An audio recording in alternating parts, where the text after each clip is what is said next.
come on. God damn it. Could you one time take it? What the?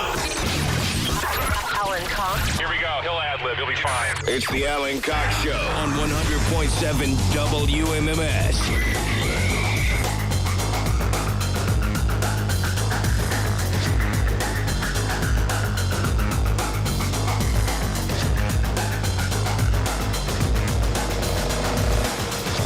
Keep forgetting to bring in my sunglasses or a poker visor or something. Right around this time when we start the show, there's a huge reflection across the street that shines directly on my face. So I'm washed in blinding white light. But it's a sunny day. I can't complain about that. Good afternoon. My name's Alan Cox. Thanks for being here. Say hi to Bill Squire. He's right over there. Hey, creepy hugs, everyone. Thanks for listening to and watching this episode of the Alan Cox Show. Don't forget to like, subscribe, and share a cold one with the boys while you do some air guitar. Hey, there's Mary Santora. Hi, guys. She's all metal. Metal, devil horns, rock on. Oh, this is going to be so good. It's going to be so good. I'm as metal as I can be today. Yeah. Black eyeliner, I like it. all black outfit. Yeah. It doesn't get more metal than that. Did you consult with Brian, with your boyfriend? Brian, an avowed metalhead? called me insufferable. Insufferable. Because Very of metal word. the things that I Because you were running around throwing up the devil horns. Oh, and- yeah. Sure. Ah, Metallica, can't wait to win. You know, he's like, dude, you got to get out of my face. No, that's how you get kind of prepped for the whole thing. Yeah. We're giving away Metallica tickets next few days. Very exciting. Poundcake's excited. He's back in Studio G. Yes, I'm very excited for all the people that will be outside of the window. Afternoon, those white people. He had to, I had to confine him back there. He was so excited. Although he will be out there with a wireless mic when these people show up. Right around 4:20, we're going to be giving away Metallica tickets. You know, they're playing this big tour over the next 2 years. They're not doing a ton of dates. They're doing a handful here in the States. They're doing a handful overseas. It will span next year and 2024. And they're calling it the M72 No Repeat Weekend Tour. And they're doing 2 shows in each city. They're doing all stadiums. And they're doing 2 shows in each city. They're doing Friday nights and Sunday nights. And each night is a completely different set list, and each night has completely different opening bands. So you're going to see 5 bands over the course of a weekend. And we're going to send you to Detroit. Next November, they're going to play 2 nights at Ford Field, where the Tigers play.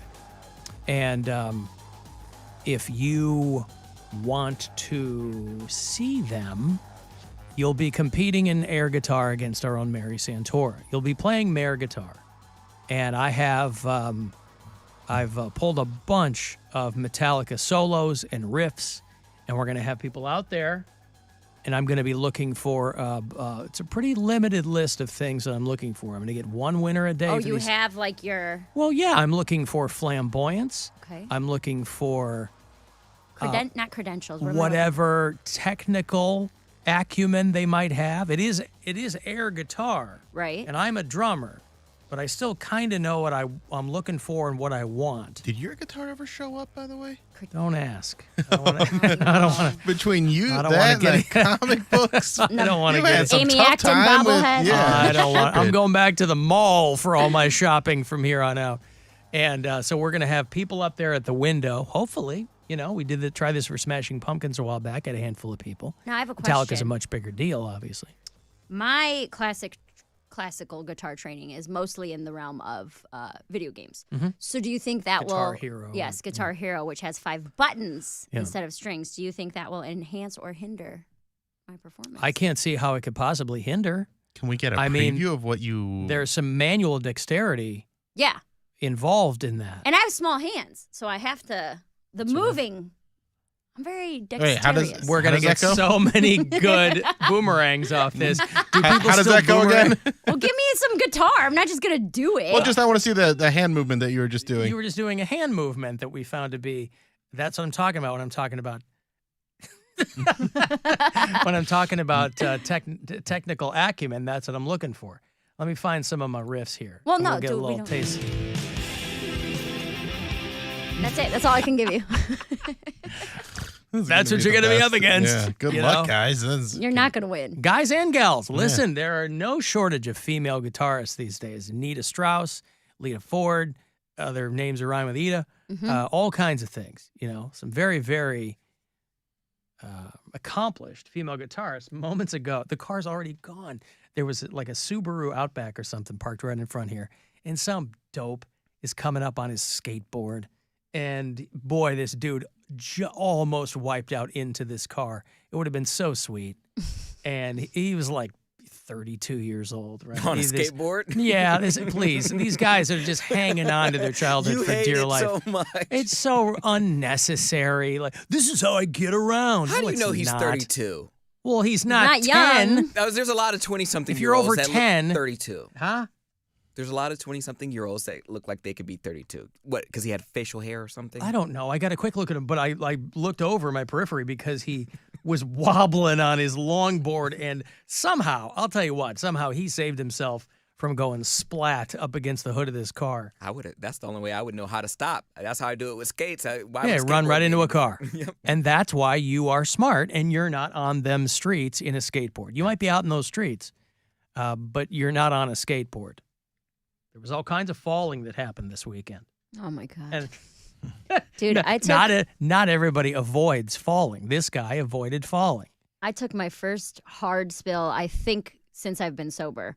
I was walking out of Hilarity Saturday night, and I went to jump a puddle, like from the curb over the puddle. Yeah. Right here on Euclid, down by Euclid and East 4th. Was this post-show? This is post-show. So you were probably on a high. Yeah. Yeah, and you're it feeling wasn't that good. big of a puddle. And you're feeling good. So I'm like, Why did you go around it? I'm pretty athletic. I can do this jump.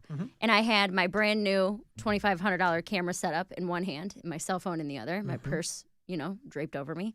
And I jumped and my ankle went dink. And I Off the curb? Got caught on the curb? No. Once I landed onto the street. Oh, you jumped off the landed. curb. The takeoff was fine. The landing, my ankle bent. And I had so much expensive equipment in my hands that my reaction was to put my hands into the air. So my ankle bent, my knees hit, and then literally almost like I was doing the worm, my stomach and then my chest hit. In slow motion. It felt like slow motion. And then Did you get road rash in your face, or did you kind of lift your... No, I lifted my head and my arms up, but the way I landed on my one shoulder, because my arm was in the air and I like hit it in a weird crooked way, I was so sore when I woke up the next day. My knees, my shoulders, my stomach. I was like, damn, dude. But what made me more mad than that is that I looked around and nobody saw it. You guys know how much I love watching videos of people fall down. Somebody had... Was yeah. that But they was that all... in front of Corner Alley? No, the other CLE one. Clothing. Like, CLE Oh, Clothing, yeah, yeah. okay. Between CLE Clothing and House of Blues. And I hit it hard right into the middle of Euclid. Footage. Who? Security footage. Oh, maybe. If you see Mary Santora fall outside CLE Clothing Company, use the promo code JOLLY for 20% off. It does make me jolly. Yeah. But I did. I was like, because my initial reaction was to laugh. Like, I was hurt, but it was so funny that I was like, what an idiot. You're 33. Like, what are you doing falling all the way down? All the way down. Not like, whoop, and I caught myself. Well, but it's only because your hands were full. Because I had expensive, I was like, save the camera. I haven't registered it online yet. So it's Yeah. not Well, you insured. dropped some coin on the camera. Yeah, I invested in, like, the whole getup was like $2,500. Now, So was this purchased by the LLC? This was my new business credit card purchased. Mary Santora LLC. Yes. Mostly ham. Mostly him. All right, but you're okay for the most part? I'm The camera's okay. okay too. The camera's great. It's Phone's I okay? got into the car and I checked the camera immediately. Yeah. Like, because I have it in a carrying case, so the carrying case did its Could you job. imagine if you had dropped that camera? I would be so mad. I would be You would have been so in bed mad. all weekend with the covers pulled up over your head. It's like the biggest purchase I've made for my comedy career so far. And if I would have destroyed it because I'm an idiot and I decided to jump a puddle, oh my God, I've been so mad. You could have walked around it. I think. could have. Yeah. I could have. Decided not to. That you was feeling so good after a show. I could have opened my passenger door and put my items into my car and then proceeded to jump, but I didn't. Mm-mm. Nope. Well, hopefully someone over there at CLE Clothing, or maybe somebody, because they would have had to have been filming as it happened. Yeah. Or if Bill said like CCTV, Yeah. If there's a maybe at the security, parking yeah. garage across the street or something. Well, you know what? We're going to just scour all the surveillance capabilities within a few block radius here and see what we come up with. Whatever cameras might be trained on. They'll be like, the East 4th Euclid Avenue corner. Why do you there. need this? Is this did somebody get robbed? Was there some sort of crime? No. No. Mary fell. My friend's an idiot. No, we just want to laugh at it. Right. I mean, do you think it'd be on the House of Blues cam? Because we know people there. I was in between those two buildings. Okay. So I don't feel like where I was, there would have been any security cameras. But they have Maybe, who knows? wide angles, though. Maybe. I mean, those ring cams, and I imagine But they you have know better what, than a though? ring I cam. fell on the other side of my car. So my car is parked on the It's right just side our of the luck street. that even if we found Yeah. footage of this, it would be entirely Just my obscured feet. by the angle. Yeah. Right. Like if I got to those two dudes that were fighting, if I'd gotten to them too late, it would have just been feet in Right. between two cars on the curb. Yeah, I fell All right. hard. Well, kids, if you're listening at home, what's the moral of this story? Never spend a lot of money on camera equipment On your future. because you never know what will happen. I got to take a break. If you want, by the way, we're on the monitors outside. We're Woo. giving people on Euclid a reprieve. We got special dispensation to run our show today because we're doing this Metallica thing, Mayor Guitar. We need people to be able to hear us. So we're giving people on Euclid a brief reprieve from the nonstop Christmas music, if you're into that. So let me break here. If you want to text for anything, 35192. You can watch at alancoxshow.com, and we'll be back. It's the Alan Cox Show. Oh no, free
picked the Browns over the Texans, of course. That happened. She picked the Colts over the Cowboys. That very much did not happen. The Indianapolis Colts just grabbed some dude named Jeff Saturday and made him the head coach of the team. Some random guy. A random guy that I guess has very, very little coaching experience, none in the pros. And so this guy is basically dealing with all the slings and arrows of people going, what the hell is going on? He's like, hey, man, if I don't make it happen, I'll get out of your hair, which seems like, I don't know if that's the way you want to go. But, I mean, he's an interim coach, so they're basically just gave it. Yeah, but you know how interim goes these days. Interim just means we're not going to give you, like, the full thing. We're just going to tag that title on you, and then we'll see how you do, and then maybe, because they don't want to spend the money. Right.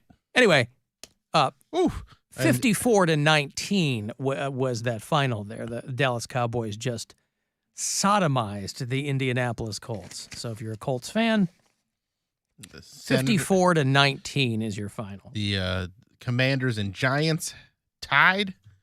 Another tie. I was trying to explain to my girlfriend that happens way more often than she thinks. She's like, I thought that only happened once in Cincinnati. And I was like, no, it's happened a bunch of times. Yeah. There's a couple ties this season already.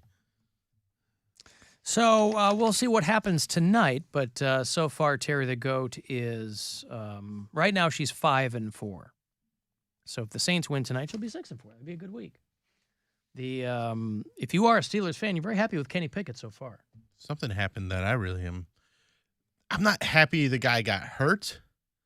Janine Garofalo. Yeah. No. Oh. Jimmy Garoppolo. I don't know who that is. Famed, but he's out, so we don't have to talk about him. Famed comedian Janine Garofalo got hurt in her game. So 49ers already looking at Baker Mayfield from what I was reading. So the Panthers cut him. So again, boy, fortunes can change just on a dime. Oh my goodness. My land. Just to try to keep, by the way, devotion to accuracy, it felt weird when I said it. Thank you. I was talking about we're giving away those Metallica tickets for Ford Field in Detroit next November. And I said that's where the Tigers play. Of course, the Lions play at Ford Field. I didn't even hear that. Comerica Park is where the Tigers play. And so, Metallica is not going to want to mess with an open-air stadium in November in Detroit. So, Ford Field is where they'll be playing 2 nights next November, and I'll have tickets for you today, tomorrow, and Wednesday around 4:20. You'll just have to get up here to our window and engage a little bit of Mare guitar. Yeah. What are those dates? It would be November 10th and 12th, 2023. And then, of course, they're doing a lot of dates in 2024 as well. On the subject of Pittsburgh, one of our bureau chiefs there sent me the story about a couple of Pitt students, pre-med students, who have been arrested. Make sure I have this right here. They've been arrested and charged with abuse of a corpse. They were in an anatomy lab class, and 2 students have been charged with inappropriately touching medical cadavers. Oh, God. I don't know if this is a cultural thing. I don't know if this is them taking some ill-advised photos. I don't know. Ame Gupta of Fremont, California, and Sanel Jimenez of Albrightsville, Pennsylvania, were each charged with 1 count of abuse of a corpse. They were in an anatomy lab class. Witnesses saw the one kid inappropriately touch a female cadaver and make inappropriate jokes. The other kid said that he did as well, saying that he was curious. So there you go. Listen, if you find yourself in college and you are so lacking in experience with the opposite sex that you find yourself being curious on a cadaver, I don't know, get on an app, save some money, pay for a local gal. I'm sure those Pittsburgh escorts are, as lovely as they ever could be. Okay, but is it appropriate still to make inappropriate jokes? Well, I'm not quite. I'm not what? Say that again. I'm not quite sure what an inappropriate. I mean, inappropriate usually means for the environment. You know, I don't think anything is inappropriate in a vacuum. But I mean, why are you? Listen, I think we can all figure out what inappropriately touching a female cadaver means. No, I didn't say touching. I'm saying something about it. Like if the cadaver, the girl had like big boobs or something, you'd be like, wow. Yeah, I listen. I think Like, if you're, I think if you're not checking it out, these but you guys are just probably happen to pre-med. I know, but be cool, man. You know, That's what I'm saying. There's some be people a that aren't mature student. enough for that. Don't 'cause be a 5-year-old. Be a student. that's why I can't ever. You do that. wait until you leave class and you go, oh my God. You know, what a waste or something like that. And it's not like they're warm and firm. And I No. mean, it's a cadaver, Yeah. for Christ's sake. Dead boobs are not good boobs. No. Let me write that down. Dead boobs. Dead Do they, like, boobs are not good lose- boobs. I don't What's the know. word I'm looking for? Elasticity? Elasticity. I mean, I think it all, yeah. It all loses some elasticity because there's no, Yeah. it's not living tissue anymore. I've never, knock on wood, I've never touched a dead body. Like I don't. Would you like to? No, You're not curious? no, I've never. Now, touched, if you had, would you make an inappropriate comment afterwards or would you wait until you got a little further away? I don't know if I would make an inappropriate comment. A cadaver, I have no connection. A to. what? Cadaver. Cadaver. Which one is it? Cadaver. CAV, not CAB. Spell it for me. Oh, I don't know if I can spell it. You just started. CAVA. CAVA. Say what you're spelling right now. CADAV. I don't know. Yeah, that's right. But first you said cadaver, I then also- you started spelling cadaver. I don't know what the hell's going on around here. Abracadabra. I used to say instead of the devil, it was the devil. So I don't know. Yes, you used to say that, I don't know. I but don't you don't anymore. Cadaver is not a word I use very often. So my apologies. There's But plenty of words I don't use very often that I don't just go, I'm going to throw a B in here. You know what? Cadaver. I'm impressed and I'm inspired by Mary's leap across the puddle. I'm going to do that verbally and see. So we got him off cadaver. He was thinking abracadabra. You know what a magician says? And then cadaver. And then we got him to cadaver. But you nailed it. He got there. Yeah. That's the important. That's right. One of the other students, these two guys were charged.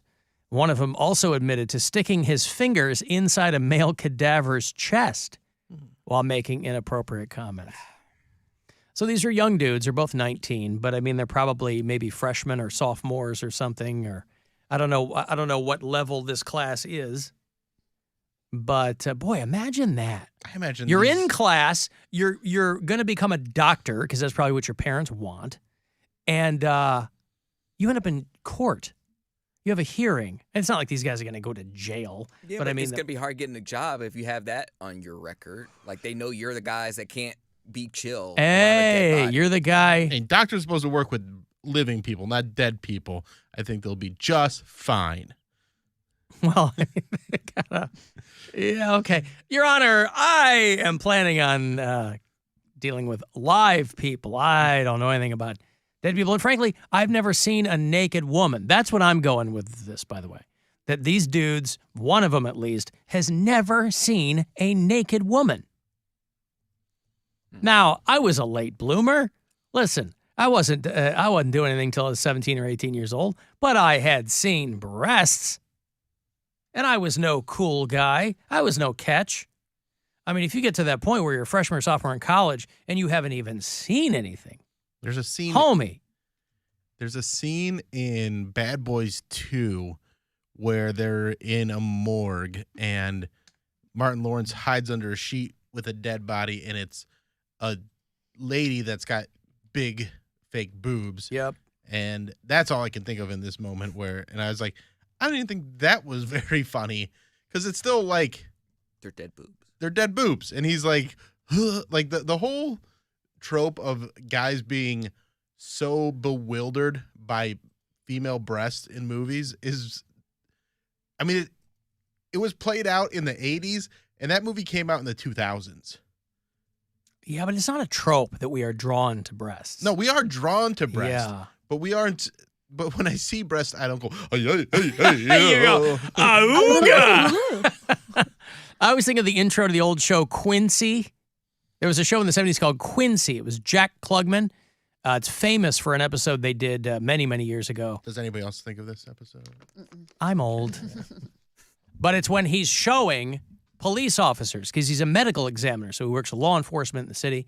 And Quincy is showing a dead body to, I'll show this here on the live stream, to a group of law enforcement recruits who then all subsequently pass out because they're so grossed out.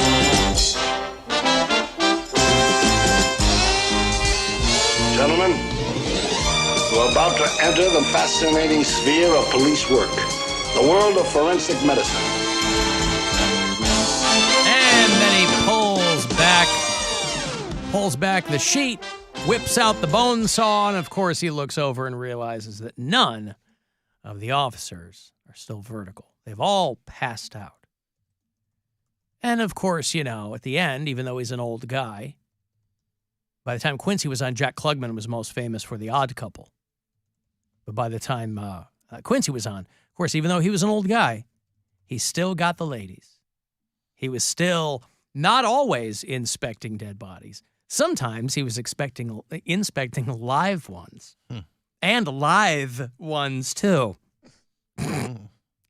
Boy. So I assumed, just because as a kid, I was a fan of the show Quincy, I assumed that the first time I saw a naked girl that I would pass out. And wouldn't you know it, I did. Or pretended to. Right into her crotch. And boy, did I have some splaining to do about that. I was not just a little bit embarrassed. Did you ever see your mom naked? Yes. My parents had no compunction whatsoever walking around naked. Really? It was a running joke with my friends that my mom was walking around naked. I mean, not cooking breakfast. No, but like if my from mom the shower to the bedroom. Yep. Yeah. Mom did not care. My sister's house is a naked house. And my younger sister, they're always naked all the time. And like the kids are naked, she's naked. And we didn't have naked house, but I mean, none of these people were close. My parents didn't. Well, in a way, I mean, once the lines are drawn, that's okay. But like my parents didn't want us to be freaked out by nudity. Sure. Which I think is a good thing. I guess. It is, but within, also, there's a spectrum there too, but I mean. I saw my mom naked once, and it was, We were not the house that anyone was ever seen naked. Right, you're not a naked house. Yeah, it was a very not naked house. Right. I just, all I can remember is just, I think that was the first time I ever saw that much bush. It was just, it's a huge bush. Wow. Okay. Mom, it goes to your knees. Is that normal or? Mormon style.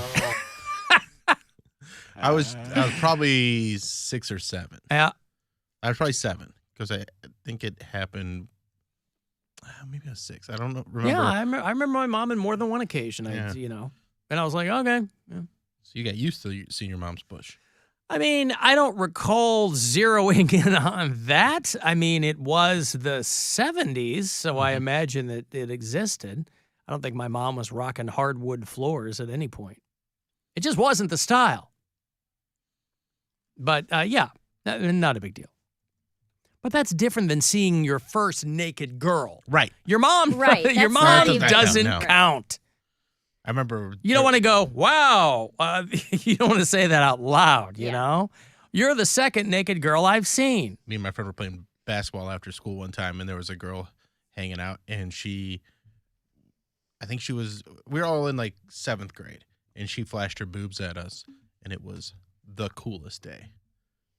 Yeah, and because obviously nobody like believed us at school. So, no, she didn't. Well, because that's like an eclipse. Mm-hmm. Because nobody's going to call you a creep because you happen to see something or you were trying to get a glance. She voluntarily did it. Yeah. You're like, oh, This was a girl in your grade? It's amazing. There's a girl in our grade, and this is how we were able to get her to flash us. Oh, we said, you stuff your bra. Oh God, I remember. Oh, that. you got her to do it. You like reverse psychology. Like she liked my bet one you stuffed friend your and bra. basically was just using that as an excuse to like flirt with us because she wanted, and then they went out for a week, which is a pretty long time in 7th grade terms. If you don't stuff your bra, prove it. Yeah. So that way she But what an insult that was when you're younger in school for That you girls. stuffed that your bra? you stuffed your bra. Right. Because big we It was had a very girl. obvious that she didn't stuff her bra. Yeah. Like we knew. I would have taken her I word for remember it. saying that. I was like spreading rumors. Oh, did you know so and so stuffed her bra? Huh. With what? Kleenex? Or? Kleenex or Really? socks. I remember there was- nobody ever was doing it though. Yeah. I remember this girl that I went to. I grew up with her. I mean, went to kindergarten with her through high school, and she was very, very thin, like olive oil type thin, right? Mm-hmm. And people would make jokes about her having no boobs because there were those girls too, right? She was a pirate's dream, Bill, is what they said. A plank. You know why? Sunken chest. Oh, Listen, this is what they said. I wasn't in on it. She was a friend of mine. I thought it was awful. And I also thought it was really, really silly. Well, I'm like, wait a second. So you're going to make fun. You guys are basically looking for any reason to make fun of girls. You make fun of them if they don't have any boobs. You make fun of them if their boobs are too small. And you make fun of them if their boobs are too big. Yeah. There's no way to win. You know this bitch got back problems. Like, that's what I always heard. Like, oh no, she's going to have back problems when she's older. So you hung out with girls. Well, it's a real thing. Yeah. That's Yes, I was the guy at the lunch table amongst, No, none of us were concerned about the girls with 14. big boobs. We weren't like, oh, she's gonna have back problems. I didn't say that, but like I know, but that's something that girls would say. I hope 'Cause she it's has a like good family practitioner Yeah. because, boy, at some point she's going to need some spinal work done. it would be me, another guy, and then like 15 other girls at this one lunch table, and it was one of the long lunch tables, and I would just hear all of the tea. I knew who had a little penis. I knew who did stuff with who. I knew who was sneaking out of the house, who got beat by her dad, or like I heard Wow. What an everything. escalation. It really I runs heard the gamut everything. between small penis and domestic abuse. Yeah. I heard everything. Unless he's beating her with his small penis, in which case, Because he has one. oh, that's terrible. No, yeah. So she was like, I don't know about Mindy. Her boobs are just too big. She's gonna have back problems when she's older. I'm like, how do you know? Jesus. We're in 7th grade. How do you know? You know, girls develop early. Poundcake's friend comes in with a black eye and her arm in a sling. He's like, I know everything. I know all the tea. And they're like, they would start to whisper, and they were like, it's just Cody. I'll just tell you. I'm like, girls love having someone to tell. Like they're like, please don't tell anybody. Please don't tell anyone. They're like, okay, I promise I won't. And they'll sit down and they're like, so-and-so just told me not to tell anyone, but I'll tell you just because I know you're not going to say anything. I'm like, what? You don't even know me. I'm just a dude at a all-girl lunch table, and you think I'm trustworthy? Yeah. They didn't know you would say something, but they wanted it to get out. They wanted to tell. Yeah. Yeah. I tell you what, sitting at that table saved me a lot of ass whoopings because it almost gave me a little bit of power because all the girls that would sit at that table would at some point date one of the guys that would try and beat me up.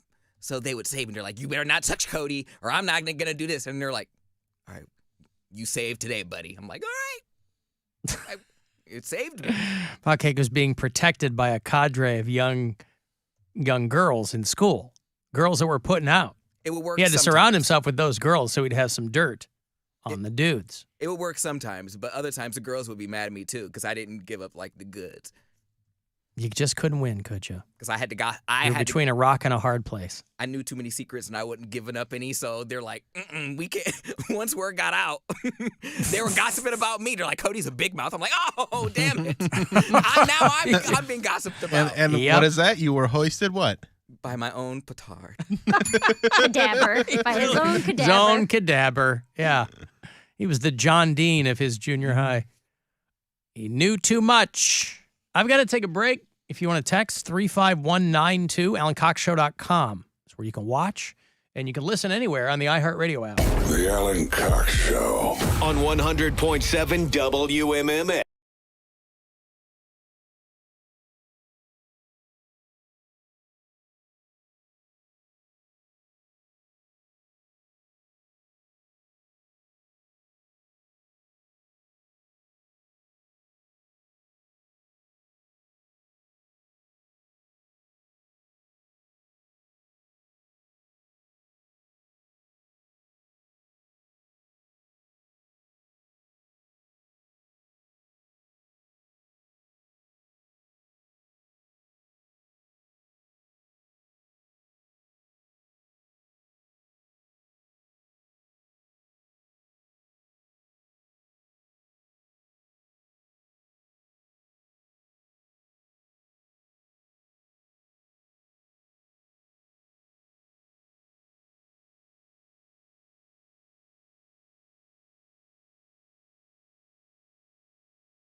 WMMS, Cleveland. Hello, we're glad you're here.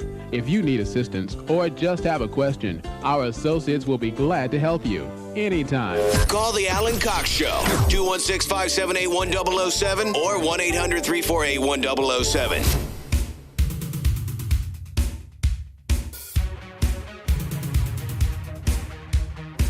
35192 to send a text. I'm aware there are some issues with the app currently.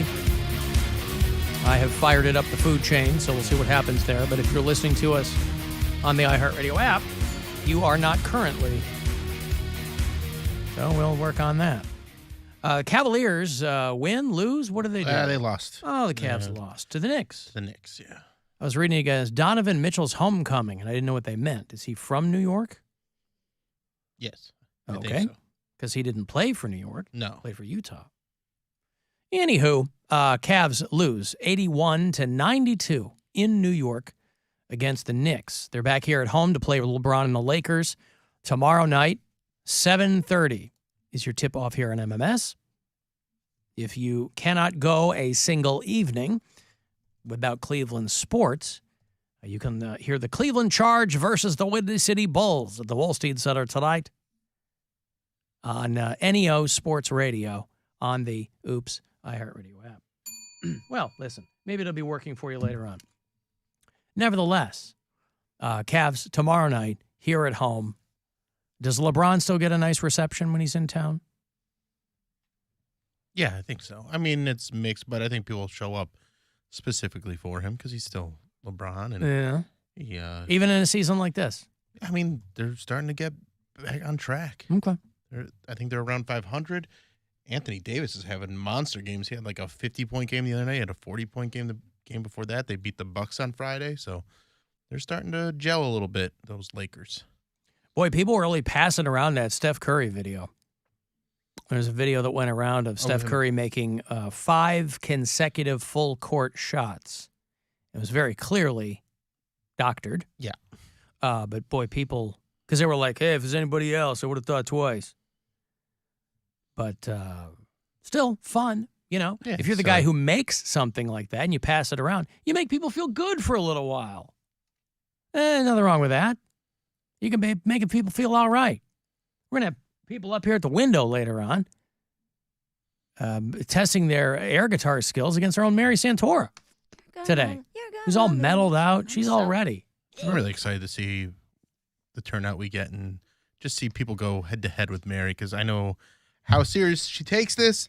And, point of pride, really. And, you know, how she's just putting it all on the line. I am. What are the stakes for you? Oh, pride, ego. Reputation? Reputation, Is sure. there reputational stakes here? Yeah, absolutely. Okay. I'm known as the best Mary guitarist around. I As, invented it. As a guitar hero aficionado, and from what we've been told, pretty skilled. Yeah. There's a lot of yellow, yellow, blue, blue, green, green, red. Orange, orange. Orange.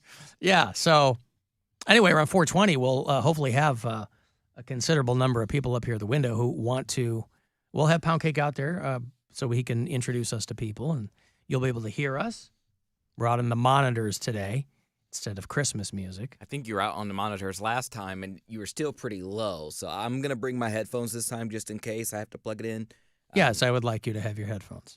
Okay. Just in right. Ask Rob to crank it up. Yeah, man. Because there was a truck, literally. It's too loud, you're too old. There was a truck there the entire time, and the moment we got done, it pulled away. Yep.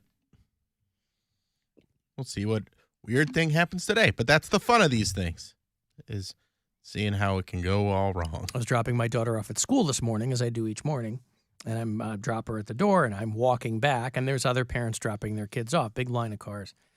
And this kid jumps out of his car and gets about 30 or 40 paces from this car and turns around and goes, Mom, do I have to eat the hummus? So clearly she had, unless that's some kind of first grade euphemism that I'm unfamiliar with, and Lord knows I'm largely unfamiliar with all the first grade euphemisms, but I took that to mean that his mom she's trying to do right by him. She's like, hey, listen, this is good for you. It's chickpeas. I got some baby carrots in there, some celery. It's good for you. And all he wants, the back in the day, you were trading for stuff. Mm-hmm. That was, I know this kid's pain. Those were my lunches. Peanut butter and honey sandwich. Ugh. That was my lunch. I don't mind that. Baby carrots. That was my lunch. You know how hard it is?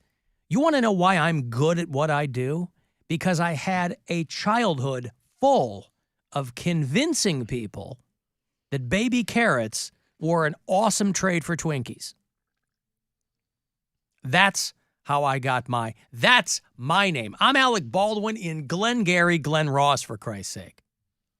This watch cost more than you made last year, and you drove here in a Hyundai, I think is what he tells Ed Harris. By the time I got to 8th grade, it was unbelievable what I had done over the years for lunches, trading with people. Every other kid in there, hey, I'll trade you Doritos for a Lil Debbie. Yeah, that sounds good. Maybe I want the salty and not the sweet. Pikers, that's nothing. You do what I had to do, where I'm trading the contents of a hippie lunch and trying to, that you'll see those videos online of people where there's like the guy who will start with the paperclip and he barters his way to the Mona Lisa. He does that. They do that in the office. Jim does that. It's Yeah. beautiful. Mm-hmm. You just find Dwight, I'm sorry. somebody who finds something you need and you barter up and up and up and up and up. Mm-hmm. But then Dwight ends up with beans again. He comes all the way back to Magical beans. Well, that's what I ended up with. That's what this kid had. His were of the garbanzo variety. He's like, do I have to eat the hummus? And the mom goes, no. But she's doing her best, trying to get him to eat the hummus. And I don't know what she gave him with it. Maybe nothing. Maybe he had to finger his way through the hummus. Raw dog and hummus? Well, people do it with peanut butter. Scooping? People stick their friggin' fingers in a thing of peanut butter. I don't like that. I don't Why like not? that either. No, of If course it's my not. peanut What are you, butter, a I do. savage? If it's yours, do whatever you want. If you're keeping it Not under even your if bed, it's yours. I don't, it's Get a spoon. yeah. Well, Put it on bread. the bread is fine. Put it on bread. Yes. Sometimes you just want something sweet and you don't want anything to interrupt that. You're like, this will do. Yeah, but peanut butter's not sweet. It's nutty. nutty. Savory. It's both. It's got sugar. It's Well, it has sugar in it, but if somebody goes, I want something sweet, the answer is never peanut I butter. think of a Reese cup. well, So- that's the chocolate. but it has peanut butter in the middle. And Yes, I'm aware You of would- the makeup of a. You got your chocolate in my peanut butter. No, you got your peanut butter in my chocolate. But you wouldn't say once you bite into a Reese, it's not sweet. It's still Yeah, but it's sweet. also not correct. I'll take your point. But what I'm saying is, it's not like that's full peanut butter in there. It's like super sugared peanut butter mash that's got chocolate all around it. Okay. If you made your own, like people do it, they go, I make my own peanut butter cups. Like that's a great thing, I love people who like want to So make their own stuff all the time. So It's like, annoyed by everybody. Can they take pride in making their own peanut butter cup? in what way? You know how much you got to spend in materials to make your own crap when you could go get a superior version for half the money? I've never understood people who are like, I spent 9 times the money making my own when I could have just bought it. Well, then- John Heffron said then that. go buy Yeah. it. When he was in here, he's like, we spent $15,000 on a chicken coop and we got, $2 eggs out of it. Like, It's chicken coop. right. There's a new show on Netflix where chefs are supposed to recreate snacks. And the first episode is the only one I've watched yet, but it was trying to make flaming hot Cheetos. And you just can't do it. You No. can't make these snacks. Not as good. Oh, no. These companies, Not even close. these companies employ food scientists, which a lot of people don't even realize is a thing. Food scientists. One of the people competing was a food scientist. There Now you they only go. have an hour, so that Yeah, I makes can't it a do little much in an difficult. hour. Right. Little difficult, but still, they're not even getting close. Right. Yeah, they've got these formulas down. They've R&D'd this crap within an inch of its life, so it hits exactly the receptors in your brain that will keep you going back for more. Ain't nobody making peanut butter cups in their kitchen that are hitting the same receptors.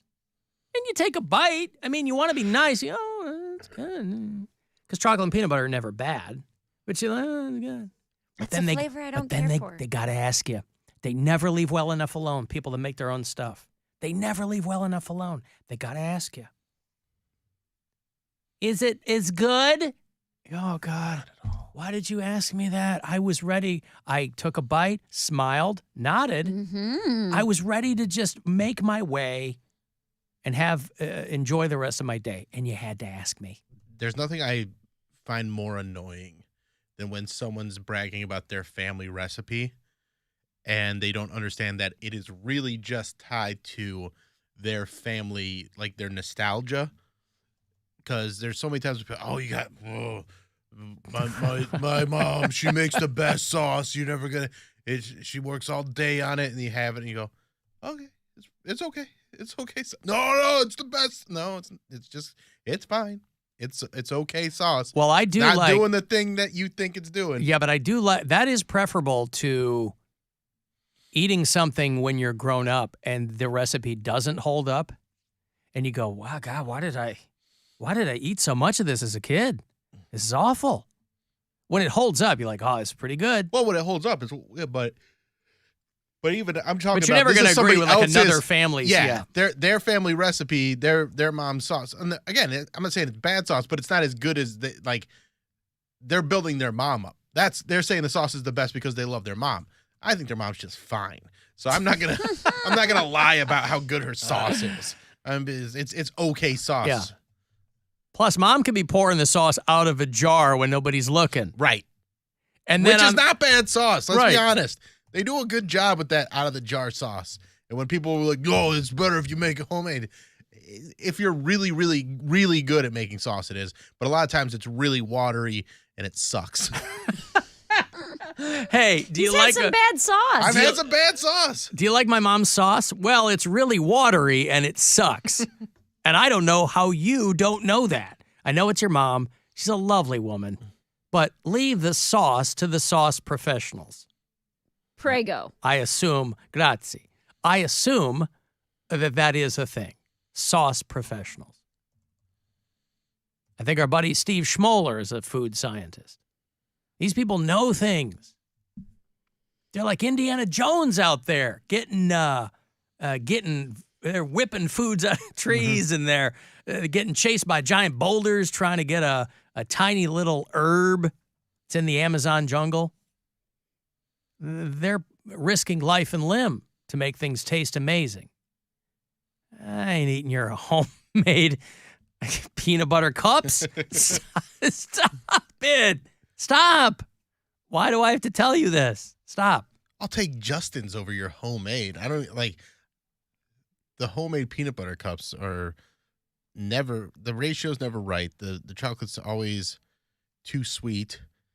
And then, yeah, so even a Justin's peanut butter cup. What is that? That's like the healthier ones that you get at. I don't like peanut butter and chocolate together. Well, we're Those are like the excluding you. two- We're excluding you from this. I like them both separately, but for whatever reason, together, I can't do it. I don't know if it's too much. I don't know. It's just like, I think they take away from each other for me instead of enhancing one another. I think you were traumatized by a guy named Reese. Well, I only know one Reese. Is he a piece of crap? He's kind of like an F-boy. Okay. Well, then you associate peanut butter cups with F-boys, which I don't would think would think make so. you enjoy them I like a great deal. Reese's Pieces, big fan. Yeah, those But are those good. are just peanut butter flavored. There's no right? chocolate in there. Well, we all started eating those when E.T. came out. Yeah. People reminding me when I gave Erica a hard time years ago, she was making her own peanut butter. That has re-aired occasionally on the Some Of show, too. Listen, it's fine, but again, I'm a guy who grew up eating natural peanut butter, which is where all the oil separates to the top, and you got to stir it every single time. So, that it didn't endear me to making my own food. But it just seemed to be a lot of setup for very little delivery. When you're buying all this, I see doing it one time. I can understand doing it one time. Somebody goes, I'm going to get all this stuff, and I'm going to make these, and I'm going to see if I like them just enough to maybe do it again. Is Bill saying that sauce is the wrong amount of wet? That is exactly what I'm saying. Wrong amount of wet. Look at that cat. Holy cow. That's one cool dude. I hope that dude competes in the Metallica contest. He's just here really like scoping it out. 70-year-old black guy just rips it apart. Alan, I saw a Believe decoration while I was shopping this week, and I used to think of Santa. Now I think of Mary's dumb bickering about it. We weren't bickering. We weren't bickering. No. I just thought it was a Jesus thing, and he said it was a magic of Christmas thing. Mm-hmm. Yeah. I had to help Grandma get a new tree because the first tree that she got was too dead, and it was like shedding needles. So she went. I like the concept of too dead. It was too dead. It was. I like it recently deceased. It was dry and it was shedding needles like crazy. And had a bunch of bare spots. So she took that one back to where her sister had gotten it from and got a refund, which made her very happy. And then she went to a Christmas tree farm. Do you mean a tree fund? Yes, a tree fund. Very good.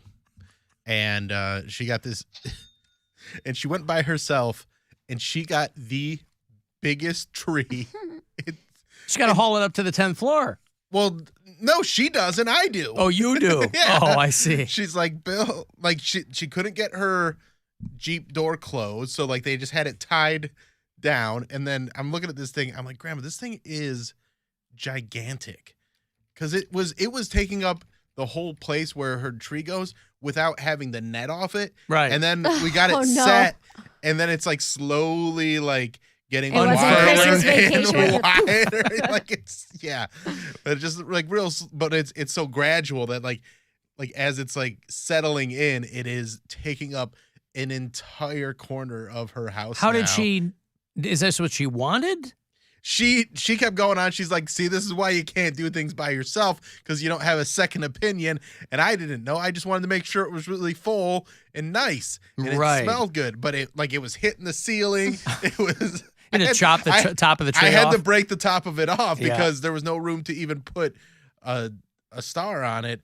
And it's just so gigantically wide. So it's she'll make do with it, because I'm not putting up another tree. I've already done one. This is the second one. That's all the trees she's getting, and she's gonna have live to with it. Yeah. She have to literally trim her tree. Yeah, it's gigantic. Wow. Does she have people over, or is this just for her own decoration? Like, she'll have. I mean, she's got a ton of grandkids and great grandkids. Okay. So they'll all come over around the holidays, and especially like for the great grandkids, they're all pretty young. I think the oldest one's 5 or 6. So she gets into Christmas for them, but she actually doesn't like Christmas at all. Oh, she doesn't believe in God. She's just doing it for the kids, basically. Yeah. And she also likes to completely remind me of that. She's like, I just don't have the Christmas spirit, Bill. I'm doing this for the grands.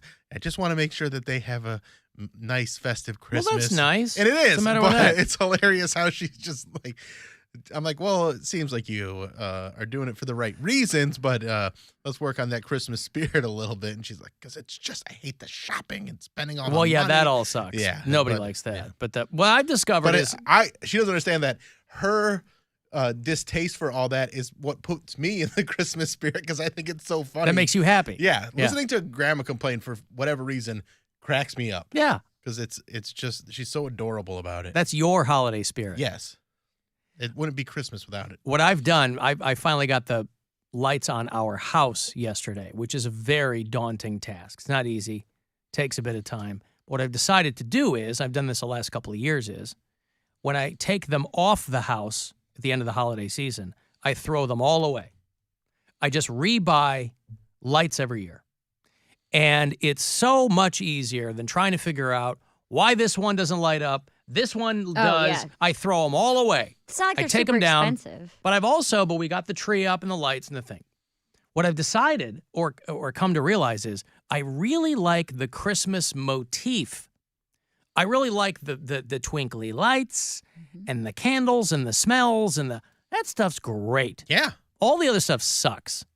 Christmas is one of those things, because I don't think any of us are all that religious on the show. I'm definitely not. No. But man, do I love Christmas. And when people don't love it, I'm like, what is I went to the tree lighting ceremony Because it's so in closely Lakewood. associated with religion in this country. Right. You go to other countries, But it is a religious holiday. It was. It was a pagan holiday. We've stolen it. Yes. Oh my God, it still is a religious No, holiday. It's Jesus- Christmas. Go to Europe, and it's all Father Christmas. It's a delight. It's just the best. Jesus was born in July or some crap. Yes. It's not- no one Whatever. I'm cares not going to hear from you heathens. It's a Tell him. Christian Get him. holiday. He didn't even die for my sins. They're too weird. He didn't even think of them. He couldn't even think of the sins that I was going to do. That's why it was a broad array. Is it all of them? All of your sins. Nah, he All didn't seeing, all knowing, he's omnipotent. Just couldn't foresee Bill Squire's. He didn't know that we were going to download porn on Kazaa and ruin our family computer. Come Of on. course he did. He As didn't long know as you that. don't kill yourself, you're forgiven. Don't. I am killing myself slowly with food. And you don't care about Christmas, Poundcake. I do care about Christmas. No, you don't. What makes you think I don't care about Christmas? Why would you? Because I do. What? That's not an answer. Why would you? But I do care about Christmas. Besides the fact But that not in any it's- religious sense. I mean, just because I don't go to church doesn't mean I'm not.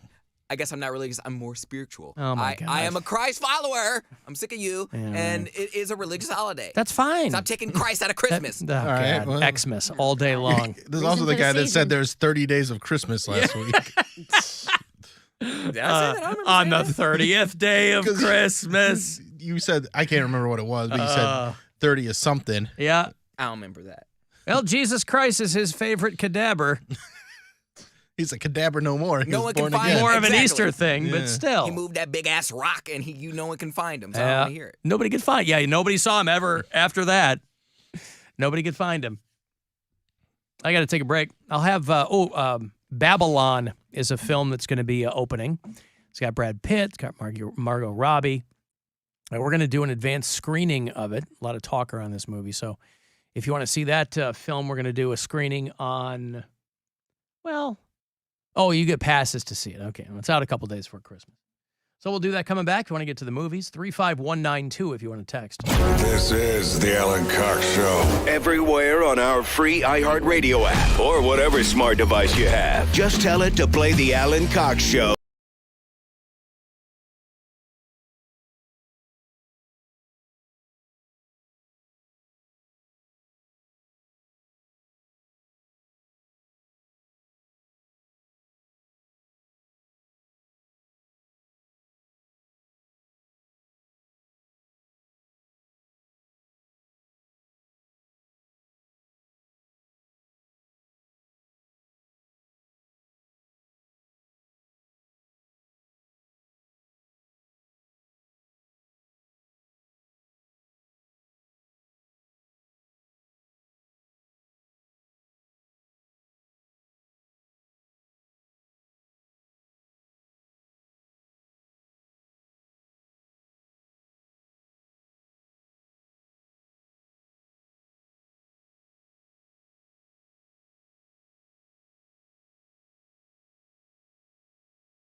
Some might call it a Christmas miracle. Download the free iHeartRadio app for all your music, radio, and podcasts this holiday season. iHeartRadio.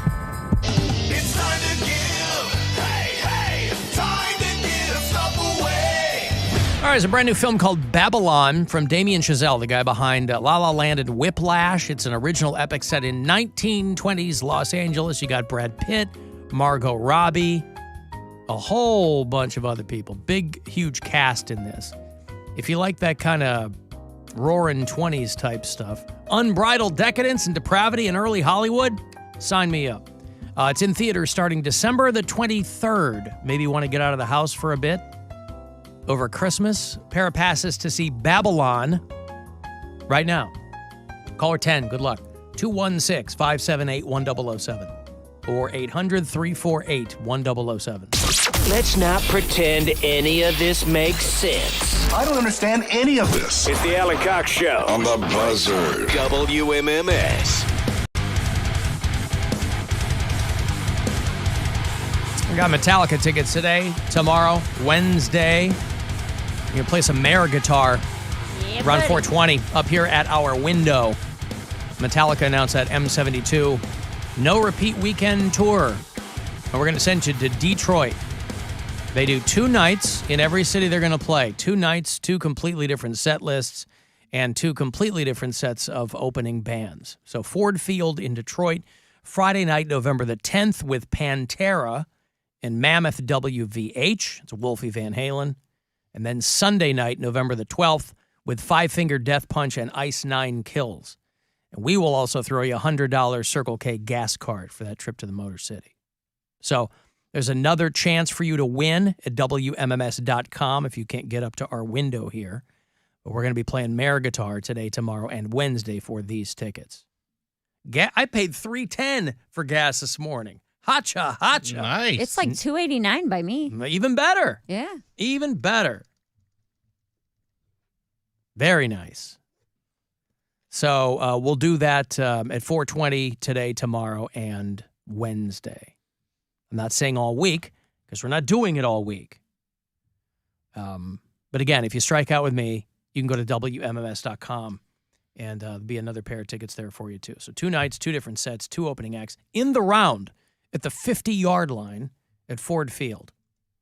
So let's say you've never seen Metallica. Great way to jump in with both feet. If you've seen a million times, you've probably never seen them like this. Unless you went to some big thing overseas. Some in Puerto Rico or something. Oh, by the way, let me do this properly here. A guy named, what's the guy's name again? Oh, Bob McGrath. You might not know the name Bob McGrath, but you probably know the face. He was 90. He died at home yesterday. Bob McGrath was one of the original cast members of Sesame Street. And he was on that show for half a century. He was one of the first humans on Sesame Street. I don't know if he had, some of those long-time people got pinched a few years back. He was on the show from its very first episode in 1969 until 2016. So there you go. He's been off for a few years over there. I feel like meeting somebody around the neighborhood today. How about it? Oh, who are the people in your neighborhood? In your neighborhood? In your neighborhood? Say, who are the people in your neighborhood? Well, they're the people that you meet when you're walking down the street. They're the people that you meet each day. That's Bob McGrath singing with the Muppets there on Sesame Street. Boy, man, I think about these people that are on Sesame Street. They always make a big deal over the years that there's a new person on the show, not a Muppet. They always make a big deal when there's a new person on the show because it happens so infrequently. Maria was on that show for a long time. And then she left a few years ago. So on the one hand, it's you're probably not getting rich doing Sesame Street, but you have a regular gig. You know what they say, never pass up an opportunity to have sex or be on television. And this guy was on Sesame Street for 50 years. He's like, I got a pretty good gig here. I get to talk to socks. I get to sing some songs, get to make kids feel good about themselves in a non-creepy way. And that's probably a pretty good gig. He was one of the most prominent faces of the entire Sesame Street empire. Part of the films, part of video games, sing-along productions. He's from a town called Ottawa, Illinois, which I will tell you is in the middle of nowhere. Studied music at the University of Michigan, go Blue, and got married in 1958. And it was one of the first cast members on Sesame Street. He had been pursuing a solo recording career. So he's like, I'm gonna be a singer, whatever the songs were at that time. I think he did one called I Want to Be a Singer. And I mean, what better way to signal to people what your plan is than to do a song called, very meta, do a song called I Want to Be a Singer. And he signed with Columbia Records' Japanese label. And so he was, as the saying goes, big in Japan for a while, but then came back and landed on Sesame Street. And he was probably the most recognizable person human-wise over there on Sesame Street. Because this is a show that is seen around the world. So it's like you're a bigger deal than you could have ever been singing your hit song, I Want to Be a Singer. It's a global broadcast. It's a global live stream event. So he's been married to his wife since 1958. I wonder if being on Sesame Street helps that. Because there's never going to be groupies. You're never going to have to worry about... There might be, like adult Disney people, there might be adult Sesame Street people. I don't know. But those aren't the kind of people that you're going to want to mess with, you know. You're just kind of in a bubble there. You know, you're singing with Snuffle Up, I guess. Nobody's going to assume... I'm still blown away that it's Snuffleupagus and not Snuffleupagus. Well, what the hell is that? It can be whatever you want it to be, really. Well, I want it to be the right thing, but it's just... Snuffleupagus. I just never knew that until one day on this show, probably 6 or 7 years ago. Mm-hmm. And I'm still not comfortable with it. Yeah. People asking if the iHeart app is down. Yes, it is. I have been going back and forth with our digital team. The people on the digital team. See, this is what happens. I go, hey, we're having an issue with WMMS. And they'll hit me back and they'll go, yeah, I just tried it. It's working fine. Okay. Thank you. Because what do I say? Like, It's not working for anybody here. What am I supposed to tell them? A lot of times these issues correct themselves, the girl says. Great. That's Well, how my dad would parent. it's not doing anything on my phone. I'm hearing from a lot of listeners who listen to us on the app, and they can't listen to it either. Anywho, okay, well, she says that they'll monitor it. Monitor what? It's working fine for you. Hey, we'll keep an eye on it.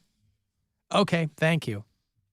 So anyway, R.I.P. to Bob McGrath, who's 90 and was with Sesame Street from the very, very first. The photo I'm looking at looks like perhaps he might have used some of that Sesame Street money on his teeth. Well, that's good. No, he should have. Oh, should have. I thought you said he might did. have wanted to do that. See, here's another problem because you're working with Muppets who don't have teeth. And after a while, you are so ensconced in that environment that you probably, the lines blur between you and talking sock. So you start to forget that you're a person. Sure, you're doing person things. You're looking in the mirror every day. You're showering and shaving and doing all the things that a normal person would do. But you're like, if being toothless is good enough for Bert and Ernie, and Big Bird, who I guess wouldn't have had teeth anyway, then it's what do I need to worry about? I always thought that would have been the best move there on Sesame Street, is the only Muppet to give teeth should have been Big Bird. Because it's not something that's reflected in real life. If you're already playing in this fantasy world with these Muppets, why not give the giant bird horrifying teeth? Horrifying. But it would have been, not intentionally, but it would have been, because birds don't have teeth. There's got to be some Muppets that have teeth, right? Don't Maybe know. like- I don't recall ever seeing a Dr. Muppet with Teeth teeth. and- Well, Dr. Teeth. Yeah, the girl in Dr. Teeth. Yeah. I think the lead singer did too. Oh, there you go. Yeah. Okay, so some of them do. All right. Well, Muppets with teeth. maybe maybe not the Sesame Street Muppets. Maybe the Muppet Show Muppets. Right. Dr. Teeth and the Electric Mayhem. Hey, Woody, speaking of mayhem. Alan, Yes. Hello, Woody. how's your day, brother? So far, so good. It's a little known fact probably in the United States that the word Muppet is a slang word in England for an idiot, right? Did you know that? I did not know that. I did know that. Yeah, look what Bill's got one on Ellen. That's amazing. No, it's great. There's a lot of things I don't know, and that's one of them. Bill won, Alan $1 million. Right. But hey, guys, I don't know what you guys brought up Sesame Street, and I just watched a movie with an actor, and I cannot think of his name for the life of me. But he's been in a million movies, but he got his start on the Electric Company. Do you remember this? Morgan Freeman. Other kid. Morgan Freeman, yes, sir. Morgan Freeman was on the Electric Company. He was Count Dracula, and he was about, Yeah, and he got his jump from there, and he's probably made 50 movies since then. He's probably made 50 movies. Yes. Morgan Freeman has made at least 50 movies. Yeah, it's just that I was watching a movie with him. I'm like, that guy's jump off point was the Electric Company. Yeah. And I started singing it. Do you remember the jingle? I was always a big Electric Company fan, man. I like that show. Rita Moreno was on there, and she was super foxy, and yeah, I liked the Electric Company. Yeah, I was too. It was a pretty cool show. Morgan Freeman Morgan Freeman will do whatever somebody wants him to do. I think he's like Bruce Willis in that if you can make his quote, he will do what. I don't know that he's reading the scripts or anything. He will do whatever movie somebody asks him to do because he's in that part of his career now where more of his movies just go straight to streaming or DVD and you never see them, as opposed to like being in the theater. So he's not getting the dime he used to get, but he still wants to keep working? I assume. After a while, if you get a little older, he still shows up. He's in the Dark Knight movies, and he's in, he still shows up in plenty of things, but that's a guy who likes working, man. He will be in whatever you want him to be in. Yeah, and I'm sure he's probably, packed his top dollar gigs. I don't know how it works, but maybe, yeah. He's not making early 90s Bruce Willis money or whatever, that case is made. But Bruce Willis is working all the time. They don't have to get away from the actor. Yes. But so he's still working, and he's working for less money. Yeah, I think that might be right. Yes. Let's dissect this some more. Think that. All right, thank you, Woody. I've got to move on 5 minutes ago. Wasn't Morgan Freeman the guy that there was the rumor that he had an affair with his step-granddaughter? Was that Morgan Freeman? Yeah. Right. How about that?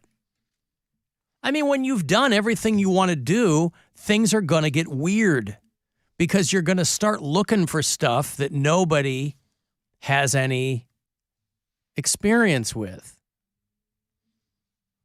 I think he's one of the last Zoroastrians or something too. Morgan Freeman. He's into some stuff.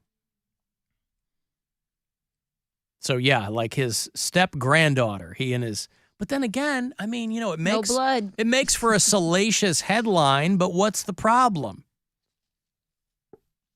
I'm having an When affair. you tell the story of how you met, I think that's a problem. It's not a great story to tell. Why? It might not fall into, it's not a Hallmark movie, but, oh, God, you know what we started watching this weekend? What's that? I'm a big John Henson fan. I think he is eternally underrated. I think he's, John Henson. Yeah, like is? the talk soup guy? Skunk Boy, yeah. I think he's very funny. He's very dry. What is he doing? I haven't seen anything he's doing in a Well, while. I haven't either, but I didn't realize that the show wasn't on anymore. The show called Wipeout. I love that show. Oh, Wipeout's a fun show. They rebooted it with John Cena and Nicole Byer, I guess. We didn't watch that. We watched the older ones. It's John Anderson from ESPN. It's John Henson are the hosts. And then this foxy chick, this Jill Wagner, who I think does Hallmark movies now. But that original incarnation of Wipeout ended like almost 10 years ago. So it's going back like 2008, 2009 when it started. We were just looking for something that like we could watch with our kid that wasn't like, YouTube or something. And so we landed on Wipeout. And I don't like watching video of like people breaking bones or, those MTV shows where people were like, just crushing their spines and things. But boy, that Wipeout's funny. Holy cow, is it funny. So funny. These people get battered. Dude, annihilated. Trying to get $50,000. Absolutely annihilated. I'm like, and there's like this, they did a family one where people have their cousins or this one woman brings her mom who's like 68. Beautiful. This poor woman doesn't want to be there. No. Why This would she? daughter She's clearly gonna get clobbered. This daughter, and I don't think she knew. Like, obviously, you are wavered out the ass on a show like that. I was slow-moing through the credits because I wanted to see who their writers were, because it can't all be Henson and Anderson writing this stuff. I'm like, clearly they have writers who are funny and know what they're doing. There wasn't one credit for a writer, but there were 15 credits for medics. Yeah. Well, on that show. You need a lot of medics. A lot of medics. I mean, I like Wipeout, but my heart is really with MXC because that's the original Wipeout. Most Extreme Elimination Challenge. I don't think I've ever heard God, of that's that. the Japanese show. The Japanese show where they do like the voiceover, and it was on Spike TV. Basically, the only thing that was on Spike TV when that was a channel. It was like 20 years ago. It was Yeah. like 100 Ways to Die and MXC. Oh, Yeah. I remember 100 Ways to Die. I'm surprised you haven't seen MXC. It I don't was think like that I have. it was basically like people wear like weird costumes, and then they do similar events to what they do Was it- on Wipeout, but they'd it wouldn't be like in a nice. It pool. wasn't dubbed, right? It was dubbed, Okay. and it was Maybe like I have. like Kenny Blankenship and I can't remember the other guy's name, but they would like do these funny overdubs of the contestants, and they would have some rough moments, and they would all be like in mud. It'd always be like they didn't have pads or clean water. It'd be like muddy water, and it was very funny. Well, watching Wipeout, I said to Gwen, I go, this had to have been a Japanese game show. Mhm. It just got that vibe to it. Except that no one's naked. That's usually part and parcel of those Japanese game shows is like there's one female who's naked and everybody else is gawking at her trying to get her to, But, man, Wipeout's funny. I think there was, I can't remember the name of the show. It was like Yoshi's Castle or something like that was the original game show in Japan. And then they just made MXC out of it for America, which I think they're all available on Prime Video. Vic Romano was the other guy. Yeah. People are telling me. All right. When the app works, you can always leave us messages, by the way. People are telling me that MMS is the only channel they can't get. Lucky us. So I guess that girl Too much to me. was correct. Yeah, we've crashed the WMMS feed. Yeah, so anyway, just tread lightly, I guess. Hey guys, I'm a podcast listener. I work at night, which is why I don't listen to you guys live, and I was wondering if you guys would put the best of shows on the app so I could listen to them while you were gone. What'd she say? She works at night? Yeah. Ah. You do, right? I do, yes. All of the our last live show of the year is next Thursday, and we'll be back on January 3rd. And I will put all of the best of shows on the app. I will post those each day after they air. So there you go. While I'm on vacation, that's my commitment to this audience. While I'm on vacation, air quotes, I'll be posting the podcast of this program every evening. You're welcome. Oh, by the way, they're also going to kill DVDs through Netflix. For the 5 of you who are still doing that, they still have 2 million people who get their Netflix in the mail. I used to love getting DVDs in the mail. Yeah, back in the day, like it was the only thing that wasn't junk mail. It was nice. You're like, oh, here's that movie I ordered 2 weeks ago. There was something about having like a physical copy that made you feel more. I don't know how to explain it, but it's just I like getting that in the mail. It was like the first piece of mail I ever used to get because I had like a Netflix subscription after I got like my first job when it was like legit like $5.99, like the cheapest it ever was or something like that. And it was just like, oh, here's a little gift to myself, and I just pop it in the DVD player. I was always worried something was going to happen to it, and then Netflix is going to be like, well, that's $200. Yeah, but that's not how it went. Like if anything went missing, you just report it missing, and Netflix is like, yeah, that's the cost of doing business. Oh, yeah? Like, well, yeah. Okay. Yeah, it was no problem because it would, yeah. Because they said that you could keep it for as long as you want. There's no return date. You just won't get any more movies until you send it back. Yeah. I'm probably just recalling my Blockbuster days. But I remember, well, there's a meme going around where people would talk about having Netflix mailed to them, and the little kid's like, oh, so back in your day, the internet came in the mail. Yeah. I thought it was long gone. They're still doing it. They said they're going to kill it next year. I don't know how you do. How do you order the DVDs now? You go online. Website. You go to Netflix. You have to have that plan. See, I completely forgot how I used to do it because this was 2011 at the infancy of Netflix. I was an infantry. Man, on the infantry of Netflix. Netflix goes back to like 2000. Like it's been around a lot longer than you think. Yeah. Because I got a Roku when they first came out, and that was 2007 or 8. Like I bought them. They had like because I knew that it was going to be big, and I knew it would be easier for the kids than having a bunch of DVDs to always put in. So I bought a bunch of Rokus and put them on all our TVs. What do you think made it so big? Because I feel like it's convenient. Yeah, but if it was around since 2000 and it hit its peak like after 2011, what was the? How did it get so big? There's so much competition. Because there wasn't any competition for the mail. Blockbusters were slowly going away. Yeah, you had to still go to a brick and mortar store and stand in line on a Saturday night behind a bunch of other mooks and rent your movies. I still like a few years ago we went to like the kiosk outside of like Walgreens. There's still a Redbox still a thing.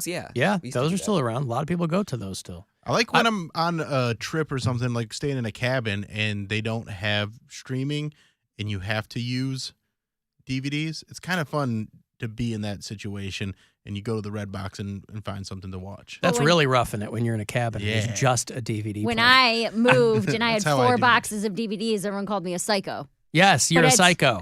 Maybe I'm just cute and quirky and roughing it. Having a couple DVDs is cute and quirky and roughing it. 300's 4 too many? boxes. Is that what you're saying? I remember 10 years ago when Netflix was trying to split off into 2 things. Remember Quickster? Was it Quickster? Yeah, it was called Quickster. And they were like, okay, so Netflix is going to be online. Quickster is going to be DVD only. And people hated it. It didn't even launch. No. The backlash was so swift. They're like, what? So I got to do 2 accounts now? And it's what? Why?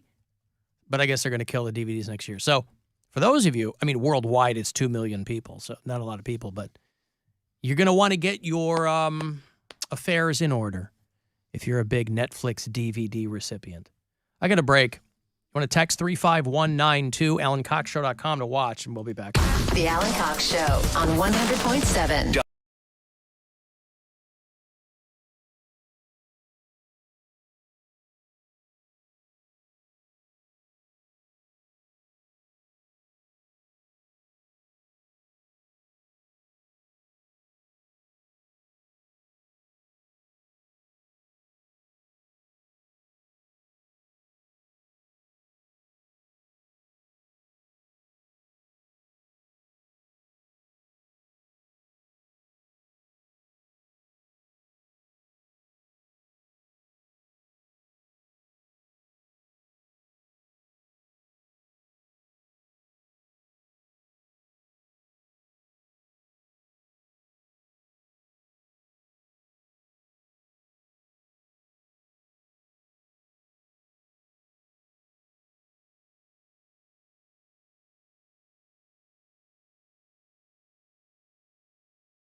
Cleveland. Call the Alan Cox Show. Is that what you want to do? Think about it, Alan. Once divorced and a broken man. 216-578-1007 or 1-800-348-1007.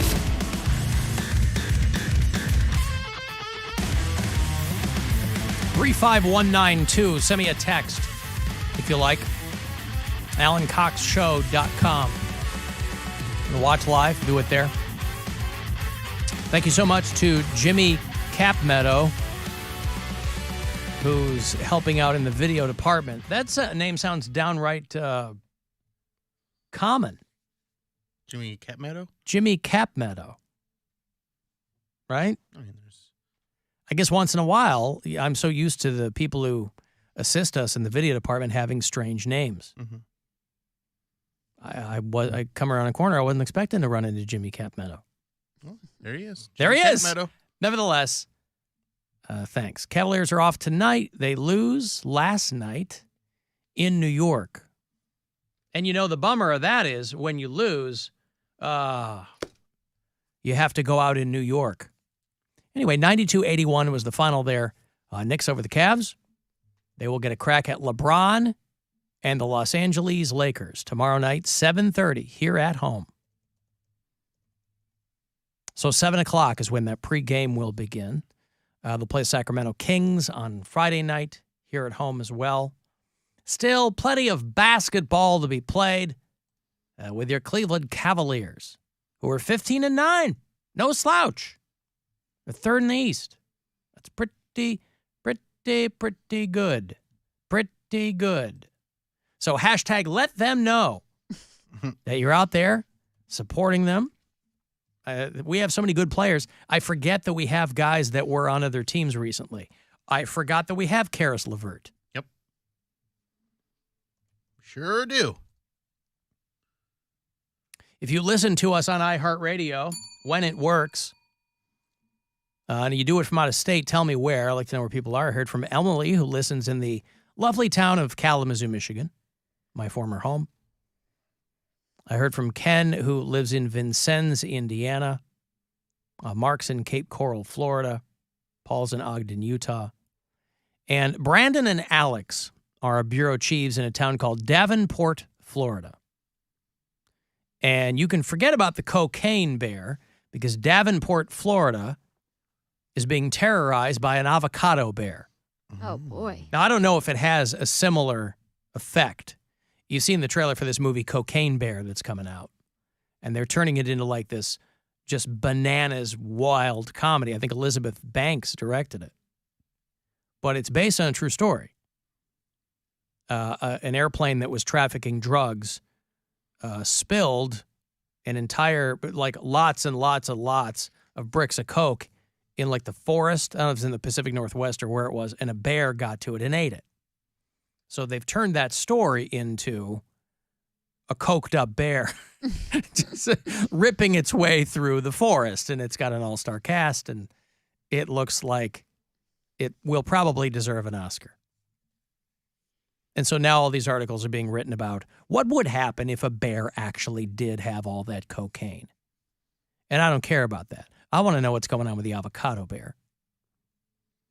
Because in our surveillance culture, nothing goes unrecorded unless it's Mary Santora tripping and falling from a puddle in downtown Cleveland. Yeah, then there's a total media blackout. Then nothing. Unreal. We haven't heard anything from anybody. Hey, we might have that for you. Nothing.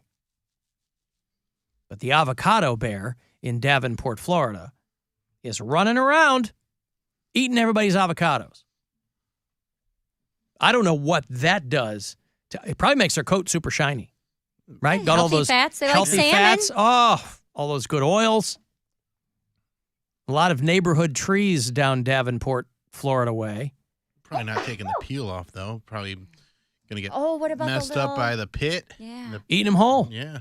Do you think that's going to get lodged, in a bear's throat? They got powerful jaws. Yeah, I think it'll be all right, but still. Well, I hope it doesn't do anything to the avocado. I remember one time. What? I remember one time my friend's wife she'd never cut an avocado before, and she was just trying to chop through the whole thing. Oh, yeah. And I was like, what are you Oh, she didn't know there was a stone in it? Well, she knew that, but she's like, she was just cutting it like you would an onion. Yeah. And I was like, what are you Well, we don't know. I mean, doing? I put myself in that category because my friends did that to me one time. We were in high school, and our one friend had an exchange student staying with her. I don't remember exactly which country she was from, but she was Latina. Mm-hmm. And she was making homemade guac. She was like teaching us how to make guac. And I was a hillbilly. My friends knew it. So they handed me an avocado and they were like, hee, Mary, cut this open. I had never seen an avocado. And I did the exact same thing where I just tried to like slice it. Mm-hmm. It was a very mean thing that they did to me. It made me feel very bad about myself. But the guac was really good. Wait, that was their idea of a prank, is to give you... Yes, because they knew I didn't know how to open it. And then they like made fun of me. But then it ruins the avocado. Not really. I feel like You're going to mash it anyway for the Yeah, guac. we're Yeah, but it's going to be like a putting it in pain in a the blender. butt to like get all the skin off of it and stuff. Yeah, well. But also, haven't you gone all bougie now in your own family with the charcuterie boards, and you're giving them Slim Jims and cheddar cheese? But I didn't play a prank on them. Like, look how Didn't stupid you? you are. Didn't you? No, how could I?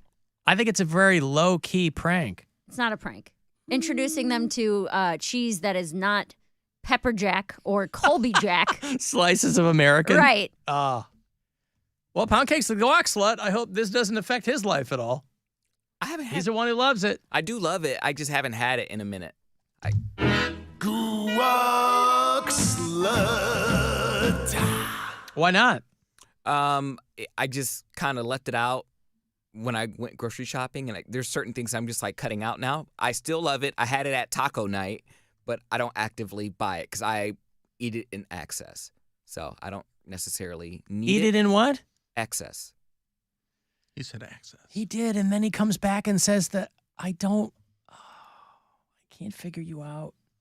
Trying to figure you out. I know, I'm You sorry. can't put him in. It's not your fault. I'm sorry. Can't put him in a box. Boo. I can't. Maybe I'm not meant to be in a box. Clearly not. You're an enigma wrapped in a riddle. Yeah, no, I still enjoy, I still love it, but I'm trying to minimize. You're like if Herschel Walker and Neil deGrasse Tyson had a kid. You mean Christian Walker's not enough? Well, maybe him too. I don't know anything about him. He's biracial, gay, and very sassy. He's a big MAGA kid too, right? Yes. Yeah. Ooh, I know he'd get some good military men, I'm sure. He's rich too. Is he? I mean, Not from his dad. Ooh, I don't know what his mom does. I'd never seen his mom. Oh, okay. His dad ain't kicking out any cash to any of these dudes. They can't find somebody that Herschel Walker hasn't knocked up. They're having a hard enough time. Well, at they're least like, yeah, 5 more women. I'm like, wow, this guy was pulling tail. This guy just banged every person he met. He was an athlete. And left it in. Oh, okay, but this doesn't sound like it was in his heyday. It sounds like that it was in his heyday. Bill, correct me if I'm wrong. Wasn't his heyday relatively short? No. Or was he in football for a long time? He was a really big name in football for. I know that. Like as a running back, I think. I just thought 7 or 8 years, which is Okay. pretty good. Well, anyway, yeah, they all let him leave it in. Well, at least Christian made it out, if you know what I mean. Yeah, right. He wasn't aborted. His mom was like, I'll hang on to this one. Allegedly. We don't know. These are just accusations and speculation. I understand. Isn't that tomorrow, though? Who do you think's going to win? Oh, is the Georgia runoff tomorrow? Yeah. I think Warnock's going to win. I think Herschel's going to win. I mean, if you're a Republican, you're going to vote for Herschel Walker, not because you think he is good, but that you're just going to vote for him because he's the. But I want he Herschel to played. win. You want Herschel Walker to win? Yes, because you don't live in Georgia. That's don't- why. If you lived in Georgia in his district, you very much would not want him to win. Why would I care if I've lived in Georgia? Because those affect people's lives. I understand I know that, but- everybody's on this big thing that like government doesn't affect people's lives, but it very much does. It very much doesn't. The people you elect to office matter. But what I'm saying is, The I guy's feel like, when our good air comes over the bad air. I feel You like want that guy representing your district? I lived in. I mean, this district is Democratic, but like Republican is most Ohio. Like, so it really doesn't affect me much. I feel like having a Democratic senator, congressman, whatever in Georgia is relatively new. Democratic senator or congressman is relatively new. What they're used to is Republicans. Okay, whatever. Yeah, you didn't vote. You don't have a dog in this fight. He played 12 seasons, so he had a okay. pretty Well, that's a long good career then. In football, that's a really good career. Especially as a running back, that's a pretty long career. Yeah. So, anyway, the thank you, the Davenport. Now, his last season, he only ran for 20 yards, but, you know. His last whole season, he ran for 20 yards? Would he play half a game? Yeah, he didn't really play that much that year. 20 yards. Mm-hmm. Wow. Because he's been out of it for quite some time. Yeah, that was in 97. Right. But again, that's the only reason that he's running is because, like, these guys desperately miss the spotlight. They go, oh, and I don't have to tell you, he's not bright. So it's like, you know, I don't know what the hell else he's going to do. But when somebody comes to him and goes, we want you to run for Senate, this guy goes, yes. Oh, my God, yes, I will. I'll give speeches, and there'll be all these people who will, I'll just be awash in adulation again. Yes, I just miss that spotlight. Because I would imagine, boy, you're a professional athlete, and then you know that's going to end, and you're always trying to chase. It's like a high. You're always trying to chase that high of that adulation and just that fame. So he's like, yeah, I don't think about it. Don't worry. We'll get the infrastructure behind you. And then he just says increasingly insane things. And they go, he's our guy. Really? Because he's our guy. That's the one. He's our guy. These guys are like chowing Tums. Hey, Jeremy. Hey, guys. How's it going? What's up? Hey, the whole thing with, I read an article the other day that even if Herschel Walker wins, he's more or less has to concede because he doesn't really live in Georgia. Yeah, he said he lives in Texas. Yeah, his income taxes and his housing is more or less Texas, so he's not even a resident of Georgia. So it's just because he went to University of Georgia? No, it's because he filed his taxes and everything is all in Texas. He's not really technically a resident of Georgia. Well, no, but know that? Though? No, they do. But what I'm saying is they go, well, he's from here, and a lot of places that's all people need to hear. He's from here. He played college football because he played for University of Georgia, I think. So, I mean, I guess they're saying that's the connection, but if he doesn't live there. Yeah, but you got to be a resident. You got to live there to I know. live in the state. Yeah. Yeah. And they already say that they're going to file, Warnock's, what do they call, cabinet is already going to file against it. So he's probably going to have to drop out. Yeah, I don't think he's going to have to worry about it. Which they already said, well, I don't either, but I think they already said that it was too late to get him off the ballot because the way it already happened when they found out. But wasn't that the same with Dr. Oz? Like he doesn't live in Pennsylvania. What the hell's going on? Well, but the thing of it is he was got under the deadline and he technically has a residence in. So he just put his Pennsylvania house address. Yeah. Oh, I love these guys. He got under the wire when he filed for his paperwork to get, when he ran. Yeah. He put his Pennsylvania residence. So he was technically a resident of Pennsylvania. Right. All right. Thank you, Jeremy. I appreciate the info there. See, Poundcake likes Christian Walker because he kind of looks like him. That's not why I like him. Yes, it can't hurt. He's a TikTok star. I think he's funny because I have no opinion about him. You have no opinion about his looks? This would be the first person in history that you like just because they're funny and not because they're hot. Yeah, because he's very femmy. Like, I don't like necessarily his looks. He's just very over the top. I don't think I look like him that much. Huh, okay. Plus, he has a black dad and I have a white dad. So how could he identify? But doesn't he have a white mom? Yes, but... So it's the same thing. Nah, it's different shades of biracial. Yes, but if you're making the point that he has one white parent, so do you. It's different. I know, but it looks different. It comes out different in the genes. Does he think that you have Yeah. a different color if your mom or dad is white? You do. How? There are variations. I'm not a geneticist, but I'm sure there are variations, yes, among all biracial people. But I don't think it's contingent on which parent is which color. I think so. I think the dad's genes are So dominant. walk me through this. Mm-hmm. Since your dad was white, that would make you lighter or darker than if you're... I look lighter. But isn't Ryan darker? No, he has darker. His features are darker, but his skin is not darker. Yeah, you and your brother, you have the same skin tone? We have the same skin tone, but his hair is black. He has my mom's hair. He has like black, thick hair. I have my dad's hair. So that means it just depends? No, his skin tone is still my color. We look Okay. the same as far as skin tone, but hair is different.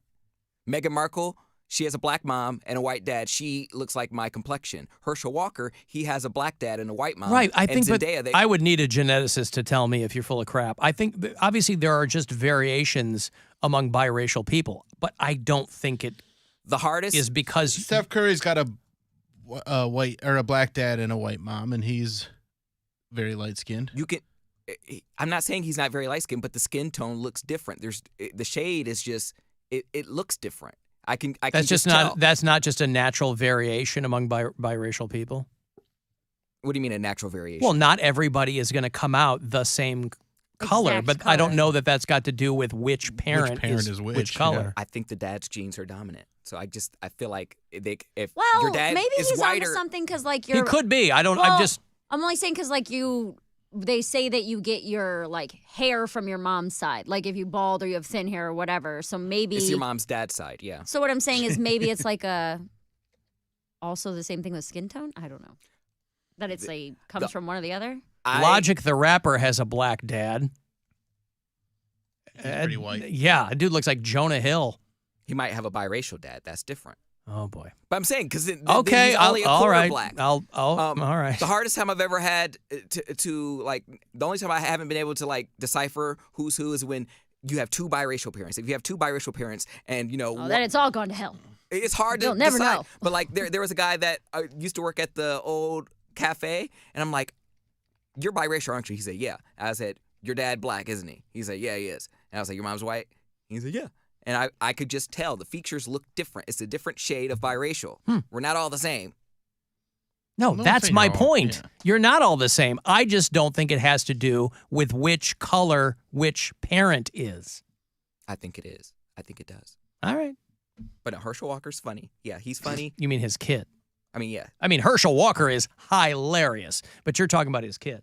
Yeah, he's just over the top dramatic. He's a queen and he's a MAGA queen, and I haven't seen that before, so I find him fascinating. Sure. MAGA queen. Yeah, vote against your own interests. Why not? He's rich, so he's really not voting against his own interests. He could do whatever he wants. No, he's not. Well, is he TikTok rich? Or is he rich because of his dad? Probably both. There is no both. Is he rich or did he get money from his dad? I don't know his bank account.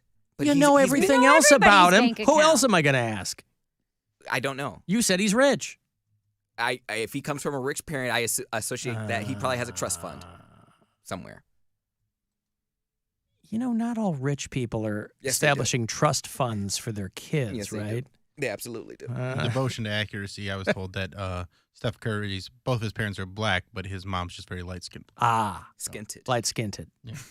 Right. Jeremiah had a field day with that one. He said, "Are you pronouncing it correctly? Is that a poundcakeism?" I said, "No, I'm not taking responsibility for that one." I ran into Jeremiah and I brought up some of the stuff that you talked about on your podcast, and he's like, "Man, that is so far from how I told those stories." I'm like, "Well, he doesn't even listen to his show." Yeah, he's put a little zhuzh on it. Yeah, he About the icy cool. Yeah, Poundcake likes to, because I didn't know it had to do with him being a wrestler. He didn't. I don't remember him telling me that. Because you don't listen to people you're interviewing. He's waiting for his turn to talk. Yeah, what do you do when you're interviewing people? Listening. Clearly not. I don't remember that it came from wrestling, but it's probably right there. In He the said podcast. he used it for wrestling and he used it for his DJ name. Yeah, I don't remember him I didn't know discussing you got the origin nicknames of in it. wrestling. No, you give them to yourself. They don't give them to Jeremiah. you. Yes. Hey, you can call me Jay. You think somebody looked at him and said, "You look like Ice Cool J" or whatever Icy it was. Cool. Icy Cool. Icy Cool. Yeah. I'm gonna start. Any contestants out there? I'm gonna do some flashcards. One of these days of Poundcake of biracial celebrities, and he's gonna pick which parent's white. You should. Or We which should do parent's that. black. Okay. Everyone else does the taste test because they think they know what order the ingredients go. I could probably do the. I've been biracial my whole life. I think I can Are tell. you sure you've been it your whole life? I've been biracial my whole life. I think I can probably tell. When a baby inherits skin-colored genes from both biological parents, a mixture of different genes will determine their skin color. Since a baby inherits half its genes from each biological parent, its physical appearance will be a mix of both. That's Ron and Willoughby, who sounds like he knows what he's talking about. Is he biracial? No, he is not. He's very white. Okay. We are going to hopefully give away some Metallica tickets. Well, there's a person with a cane. That's fine. He's going to use it as a As his guitar. guitar. Yes. Oh, he's Am I going out there right now? I'm or do I wait nervous. I'm getting. for the break? I'm only nervous because like I've never shown you guys this side of me, Your metal side and I to need play you Mare to guitar. Accept it. We fully accept it. Okay. Yes. Okay. This is my idea to do Mare guitar. I fully believe in you. I know. I Yes. just want to make sure that you guys are prepared because you will see me differently after this. We will see you getting our minds blown by Our the. opinion of you couldn't get lower. So then we're in the clear. The only way to go is up. All right, let's take a break. We'll see who's at our window, and we'll play some Mare guitar for these Metallica tickets. They're going to play next November at Ford Field in Detroit. Poundcake will be out there to be your leggy and vivacious correspondent, and we'll be back. It's the Alan Cox Show. Everywhere on our free iHeartRadio app. Or whatever smart device you have. Just tell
about their long-form story every week. I'm that host.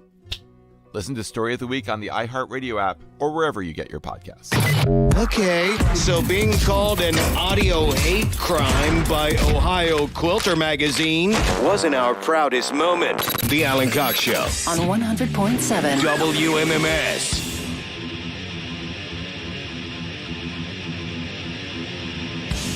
We got some people outside. Poundcake's out there with them. You hear me, Cody? I can hear you. Hey, there he is. He's a little quiet. Playing over the speakers out there. I think we got 5 or 6 contestants to play Mayor Guitar for Metallica tickets. There she is. 5 or 6 contestants, she said? Right? That's what Rob thought he saw. He said 5. What do you see? Maybe they're in their cars. There's one guy with a cane. That's fine. We need cane. one winner, you know. So the idea here, because we have these tickets to give away for Metallica, they are going to play Ford Field next November. We're giving you tickets for the Detroit show. And they're doing 2 nights, 2 completely different sets, and 2 different opening acts. So that Friday night, we're looking at Friday, November the 10th, and Sunday, November the 12th.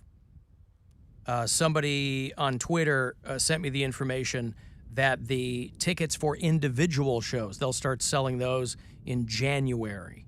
So for those aren't on sale yet. Nope. Right now, you can buy the 2-day tickets. You can buy the weekend tickets. And how much are those going for? I think they're a couple $100 a pop. Damn. So yeah. So to win these, and we'll throw you a $100 Circle K gas card too, to send you to Detroit. The single-day tickets will not go on sale until January 20th, FYI. The cheapest tickets on Ticketmaster for the 2-day tickets are $135. Okay, so they there you go. start and they go up based on, It could be a hell of a lot worse than that, by the way. I mean, if I figured if Metallica is going to have people buy an entire weekend, maybe they'll $875. Not going to charge you. Well, I was reading there's like a VIP band meet and greet package that goes to like $7,000. Oh, I'm sure. Yeah. So yeah. So if so, what we said was, well, let's have people come to our window and compete against Mary in some Mare guitar. Mm-hmm. We've done her Metallica on occasion here. Yes. She's a lifelong fan. Obviously. You can see her all gussied up for the occasion. She's metaled out today. I got myself some big old wings. Yep. Did the Just black like eyeliner Kirk Hammett. underneath. Yep. Just This like is Kirk metal. Hammett. The amount of eyeliner you put on is directly related to how metal you are. I don't know Understood. if you guys knew that. That's why I wear none. Right, because you don't know anything about metal. I don't. I don't even Metallica. I've never heard of them before. Metallica? Yeah. I hope they're good. I mean, we're sending people to the show. I hope they're good. So what we're going to do is, and we have a camera trained on our front window here, is we're going to have, I have a bunch of Metallica solos. Mm-hmm. And it's going to be one for each contestant. So if we have one contestant, it's going to be one solo. Okay. It's going to be you competing with them. You'll be playing at the same time. Okay. And I will be checking to see. Be judging. I'm judging for bombast. Form? I'm judging form. I'm judging flamboyancy. Okay. I'm judging metal attitude. Ooh, yeah. I'm judging all this. I'm going to judge the Flair? accuracy. Bill's going to Accuracy? judge Make sure you're playing the flair right and notes. accuracy. Yeah. Flaccuracy is what we call it. And so, yeah, I have a whole series of Metallica riffs. I will tell you the song. Not that that really matters, but just for bookkeeping, we'll do that. Are we ready? Who is that? Introduce us, Poundcake, please, to this contestant. Well, actually, come over here so we can get you on camera. I can't even really stick here. Where is it? Right there, right where you are. That's good. Okay. There you go. So come right here, sir. What's your name? Don Steiner. Don Steiner. Where are you from? Lakewood. Okay, so you didn't have to come too far. All right. Is so- that a real cane? Is he using that? Is it a prop, or is that an actual cane that he requires? It's actual. I've had multiple sclerosis since 2002. Oh, boy. And- MS versus MS. And Mary Santora, right. Well, my sister has MS. I know that can be a very difficult situation. How are you? How do you contend with that? How are you? I've had ups and downs. I was in a wheelchair probably about 5 years ago. Yep. For 8 months, and I'm stubborn and walked my way out. I was going to say, so the cane, you're like, I can do this all day long. I'm vertical and I'm... I have some weakness in my left hand that I deal with. Yeah. My fiance and I were out at Avon at the hospital. She had an appointment. I heard on the radio to come down here today, and we came straight from You there to just here. heard today about this, yeah. Yeah. Yeah, yeah. I mean, we've heard about the tickets for a few days now. Sure. So. Okay. So, ready. Mary, so what you're you're saying is Mary's going to beat you. You're pretty much handing it to her. I'm about to get beat by a guy who was in a wheelchair. Oh, she's doing it too? Okay, so she's staying warm. She's the smart one. She would be me in the relationship, They're both sitting in the car. competing. Right. Okay, so Mary, you'll get up getting to the you'll get up to the window here. You know the name of the game, right? Yeah. You know what you're Wait, going to Mary, do? you need your headphones. You're gonna be able to hear the music. Right? Riff? Yeah, Or like- you got to do the air guitar. It's the Mare guitar. I'm horrible at this, but okay. Can you use the cane for like Of drum? Yeah, as a prop, of course. Yes. He can use anything at his John, disposal. can you step a little bit closer to Mary? So get closer to her. Yeah, there we go. Right there. That's perfect. There we go. That's perfect. Okay, so we're gonna have That's great. Mare and Don in the frame. And Don or John? I'll do you one better. If you want to do like the back to back while you're riffing, you can get on my back. Sure, Mary that- doesn't have someone. You So can get on his back, right? Like Ozzy and Randy Rhoads. That's what we'll have out here. Okay, so the first solo you're gonna get is from the song "Ride the Lightning." Yes. Are you a huge Metallica fan, Don? Or are you kind of a casual fan? I'm 41, so I've heard my share. I'm Yes. not really a huge fan, but my fiance is. Oh, so you're trying to do this for her? Yeah. He's a good man. Okay. She's 8 feet behind me in the car. Is she gonna compete after you? She's really shy, but Yeah. I told her you have to do it. So She does have to do it. She has to yes. do it. If she wants to. She doesn't have to do anything, Right. but if she wants to. Right. Okay. Oh, you got the squad pulling up on you now. All right. Mare, are you ready? Ready. And Don, you're ready? Yep. All right, here we go.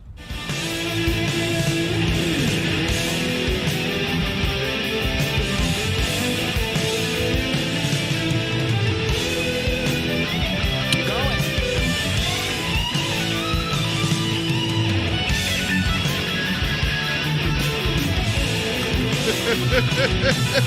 Dedication.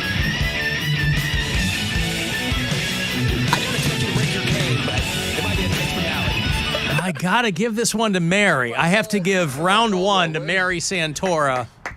I am so out of breath. I know you are. Oh my God. I'm not going to be able to do this if there's 10 people around. No, it's all right. His fiance might want to try The it. fiance. Right. Point one Mare. Mm-hmm. Point one goes to Mary Santora. If you want the fiance to use the cane, you can give it to her too. All this depression eating is really good. You're going to work out. Mhm. These Don't be guys shy. are 60 years old, and they do 3-hour shows many We'll get nights. you on camera. Not every night, but... right. Hello. Taylor. Introduce us to the fiance. What's your name? My name's Eve Derrick. Eve? Yes. And you are Don's fiance? Yes. Welcome. Hello. I can tell what the weather's going to be from your sweatshirt. That's Yes. very helpful. And you guys are both live in Lakewood? Yes. Yes. How long have you been engaged? A couple years now. A couple of years, all right. And was it a COVID engagement? Were you like, let's do this?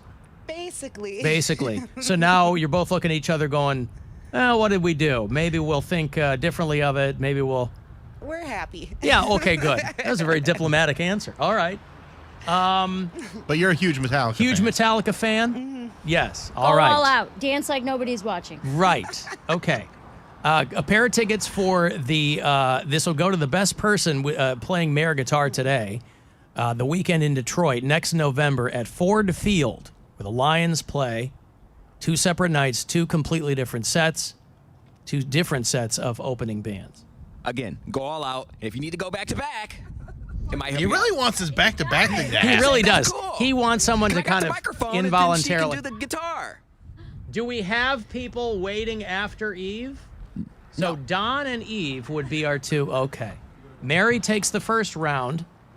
The second solo is from a Metallica song called Atlas Rise.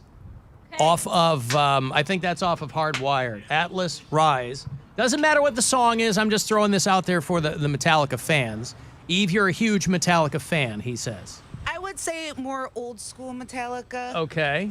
Like, yeah. Tell you what, let me find you an old Metallica riff here, okay? I'll give you some old Metallica. How about Battery? You want Battery? You want the Battery solo? I'm really nervous. That's okay. What's your favorite Metallica song? I would Can't do have worse to than say, Don did. Probably either Turn the Page or like something from the Black Album. It's Bob Seger. It's like one of my favorites. The Black Album. Okay. Okay, tell you what. Let me give you something. Wasn't planning on doing a request, but you seem nice. Let me give you something off of the Black Album, okay? The song is called Through the Never. Remember Through the Never? I'm sure I've heard it. I'm sure you have. It's on the Black Album, okay? Lifelong Metallica fans are screaming and cursing right now, but that's okay. You guys came to the window. Let me make sure that I have the right one. Are you ready, Eve? Mm-hmm. Are you ready, Mary? Yeah. Here we go.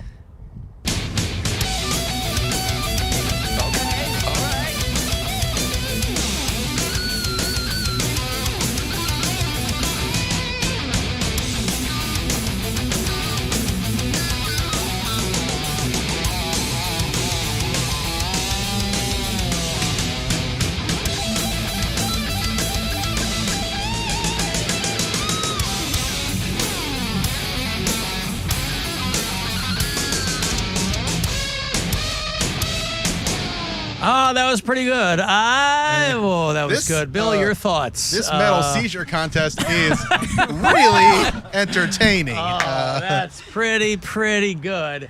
I might have to go Eve on that round, though, Mary. I think she killed it. Yeah, I might have to go Eve on She that had the round. hair rocking. She did have the hair. Yeah, she was doing the headbanging. Did the whole thing. Metallica, of course, is known for their weather clothing. Yes. And so it's... How do you feel, Eve? Still shy. No, don't Are you be shy. No, come on. You all right, though? You feeling good? Why don't you just tell her to smile more, Mary? Stop it. Yeah, you're not winded, are you? You can do it again, right? I can do it again. Oh, she wants to do it again? She Do we have wants any to? more? Are there any more contestants? No. That's Well, it. then it's She wants easy. to do an encore. She doesn't have to do. She said No. she was shy, but So what? we'll send Don and Eve to Detroit. Woo! Right? Yeah. Congratulations. We'll send Don and Eve to Detroit to see Metallica.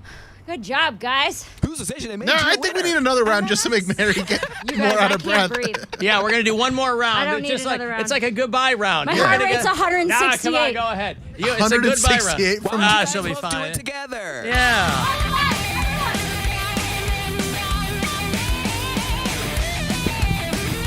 Someone get back to back with Poundcake so he'll be so happy.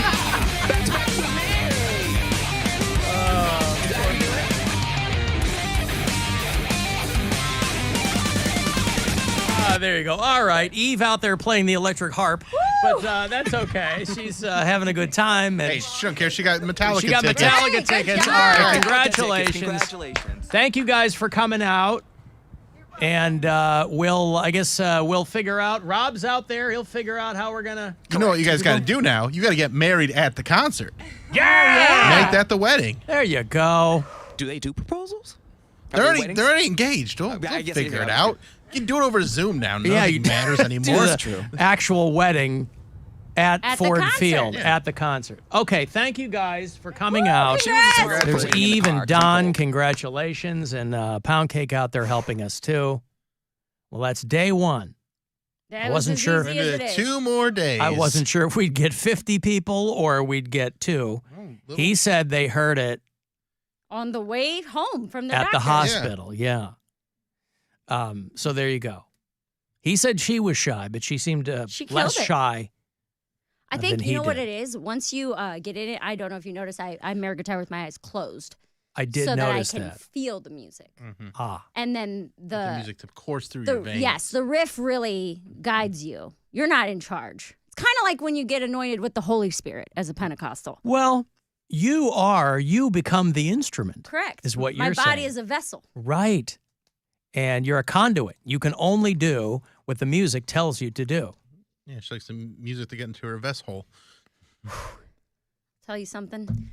I was scheduling my week of personal training visits for the gym this Yeah. week, and We're going to work out right here. I need to go more. We're going to work out right here. 167 is not an okay heart rate for playing air guitar. We're going to work out right here. Come on.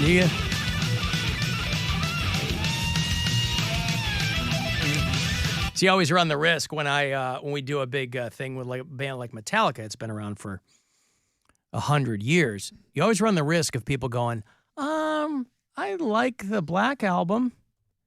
And then, of course, Metallica fans like myself, we all grit our teeth a little bit. Hey, they all because we all go back to leather records and the whole bit. They're all allowed to come. Absolutely, yes. I had a lot of people because I posted on my Instagram. I posted a Smack Talk video telling people, come down. And I had a lot of people in the comments like, I'd take you out. I'd beat you in a heartbeat. Doing it 2 more days. And it's that easy. You were smacking so much talk. I was. I couldn't believe it. So congratulations to Don and Eve, who will go to Detroit next November. They have to wait 11 months to go. Plenty of time to plan the wedding. Plenty of time. Perhaps they'll attend as man and wife by that time. And we throw in the $100 gas card courtesy of Circle K. So thank you to Circle K for that. I mean, gas is so cheap. I mean, by November next year, it's going to be 10 cents a gallon. It'll be a piece of cake. Mary was playing the good old rubberneck guitar. I was killing it. Was that Mary's best Jack Black impression? I think that it was.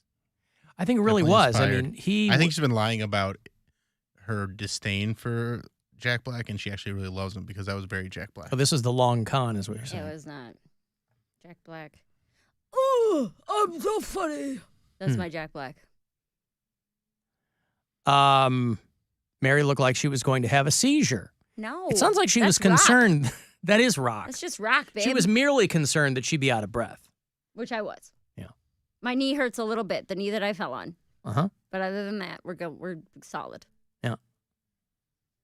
Alan, I was punching around and heard Dick on another station talking about the Browns and our quarterback, Juan Watson. Oh, God. Alan, I'm not always into Mary, but the rocker look is dynamite. Like that? See, you can't go wrong. As a guy who came of age in the 80s, I couldn't get enough of the slutty metal chick eye makeup. I was a sucker for that. Well, Every girl I went out, I could not get enough of that. I used to do my makeup, not this intense, but like in the 2000s, it was the black eyeliner on top, and then you did your waterline, and then the underneath. So really the only difference between what I have now and what I did in my adolescence is the wings, for the extra metal, fly me away on my guitar wings. Like they say. Fly me away on my guitar wings. But I did put all this heavy makeup on, and I was like, man, this looks good. It's kind of hot. Yeah. Kind of a hot look. It's not a bad look. I know. So we'll do it again tomorrow. We will. And then we'll do it on Wednesday. And then I go to Philly. And then you're gone the rest of the week. Yeah. Yeah, I was thinking about how we have 9 more shows. I'm here You for have 4. Yeah. Tuesday, Wednesday, Monday, Thursday. Are you doing? Are you on with us Monday and Tuesday or no? Oh, Friday I'm broadcasting from Philly. Friday you're in Philly with us. Yeah.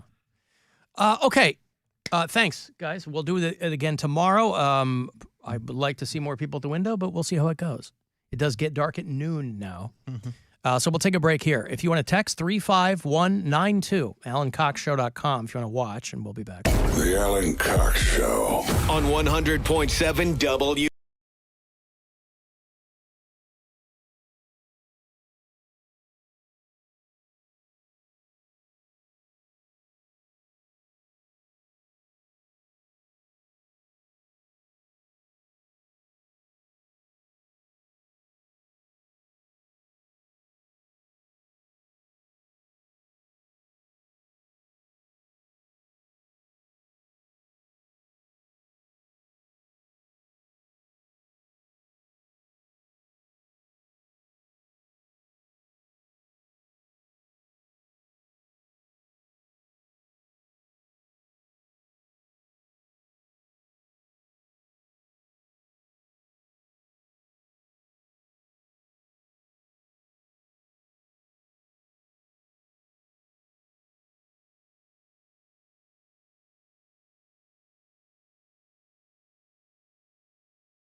iHeartRadio, the National Highway Traffic Safety Administration, Project Yellow Light, and the Ad Council. The Buzzard. The home of the Buzzard. Buzzard.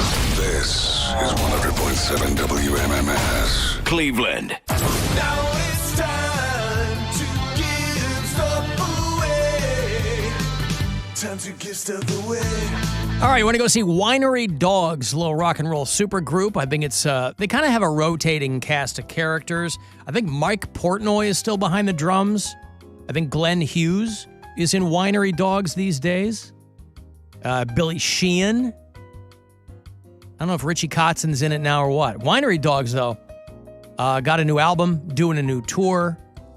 They're all pros, man. They're going to play the Agora in March, Thursday the 2nd. Go to agoracleveland.com for the details. Couple of tickets that put you at that Winery Dogs show. Good luck. Call 216-578-1007 or 800-348-1007. We've left our families to help you ignore yours. Family time's always best when it's forced. The Alan Cox Show. On 100.7 WMMS.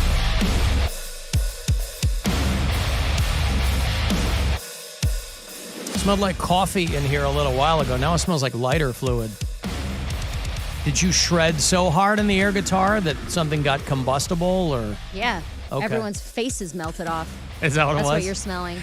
Maybe that is what I'm smelling. My moisturizer from this morning maybe smells like Burning metal flesh. Yeah, maybe so.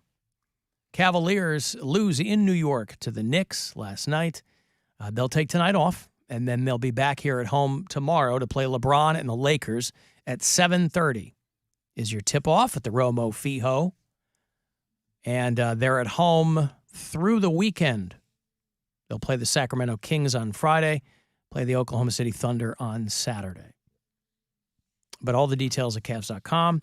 I will have Cavs tickets for you in about a half an hour for which game? When the Brooklyn Nets are in town. Kyrie Irving and the Nets the day after Christmas. So up to your neck in family, maybe you want to grab one of them and go to the Cavs game.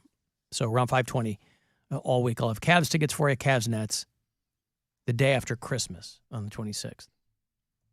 Cleveland Guardians announced today that opening day tickets are available and single game tickets are available through the 21st. Opening day is May something. April something. 8th, April I the think. 4th.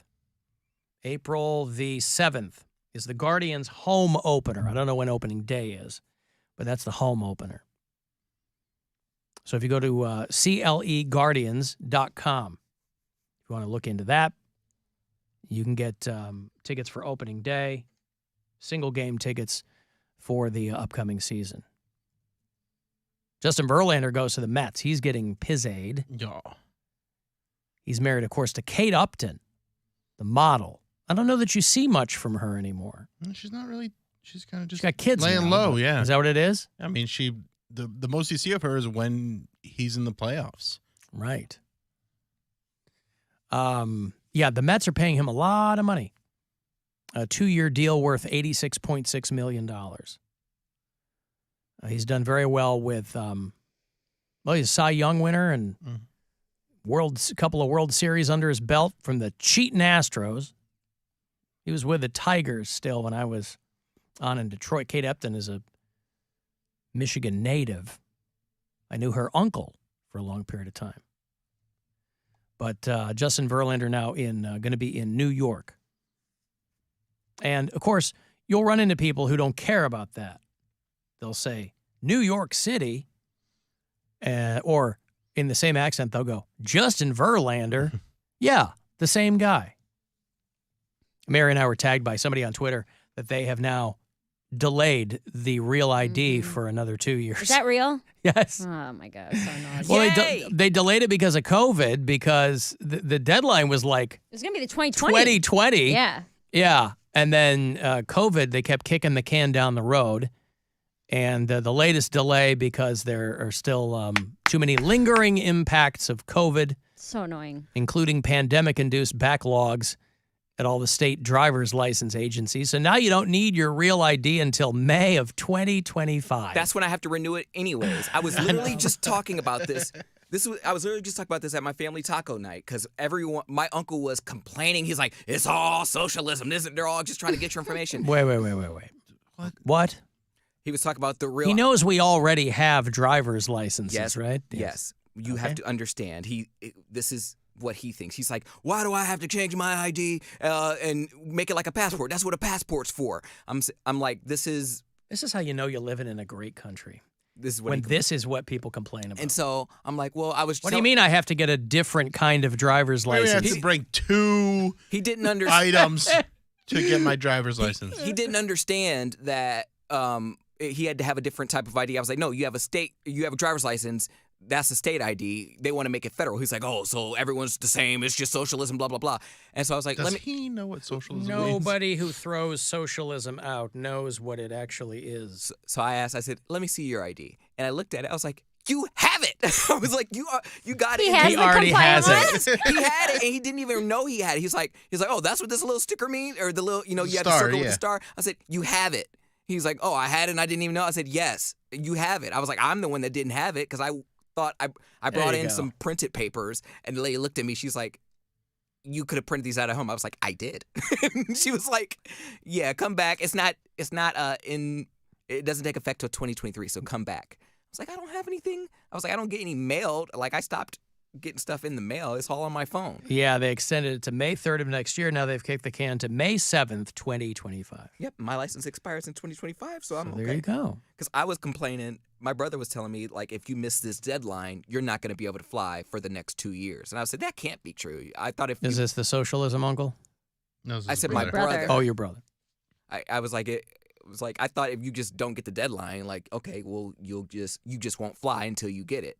And he's like, no, you can't fly until you're eligible for a new ID. I said, that can't be true. What if I lose it and I have to go get a new one? You're telling me they just won't give me an ID? No And again, these are all things that people can find out if they give themselves enough time in advance of having to fly somewhere. Sweet. Because when they keep delaying these things, there are now other options. They go, okay, well, you need this and you need this. Yeah, I was going to say, you fly with a passport. Your passport will still work. Right. My mom called me today. I'm taping my special in Philadelphia Sunday, 6 days from today, December 11th. If you're in Philly, come on out, Helium.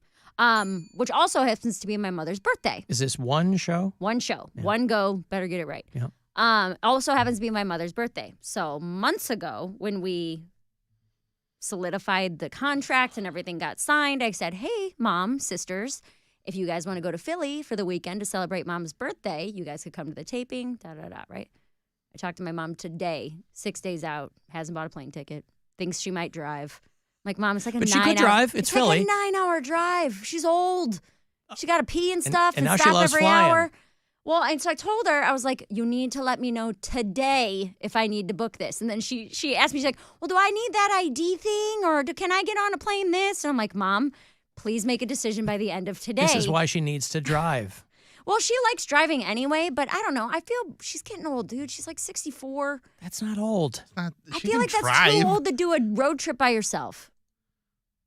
Why would she? Nobody will go with her? Nobody can. My younger sister has her daughter's gymnastics competition this weekend, so she can't get out of that. And my older sister also didn't make plans to leave the baby alone. So, what kind of plans do you make to leave the baby alone?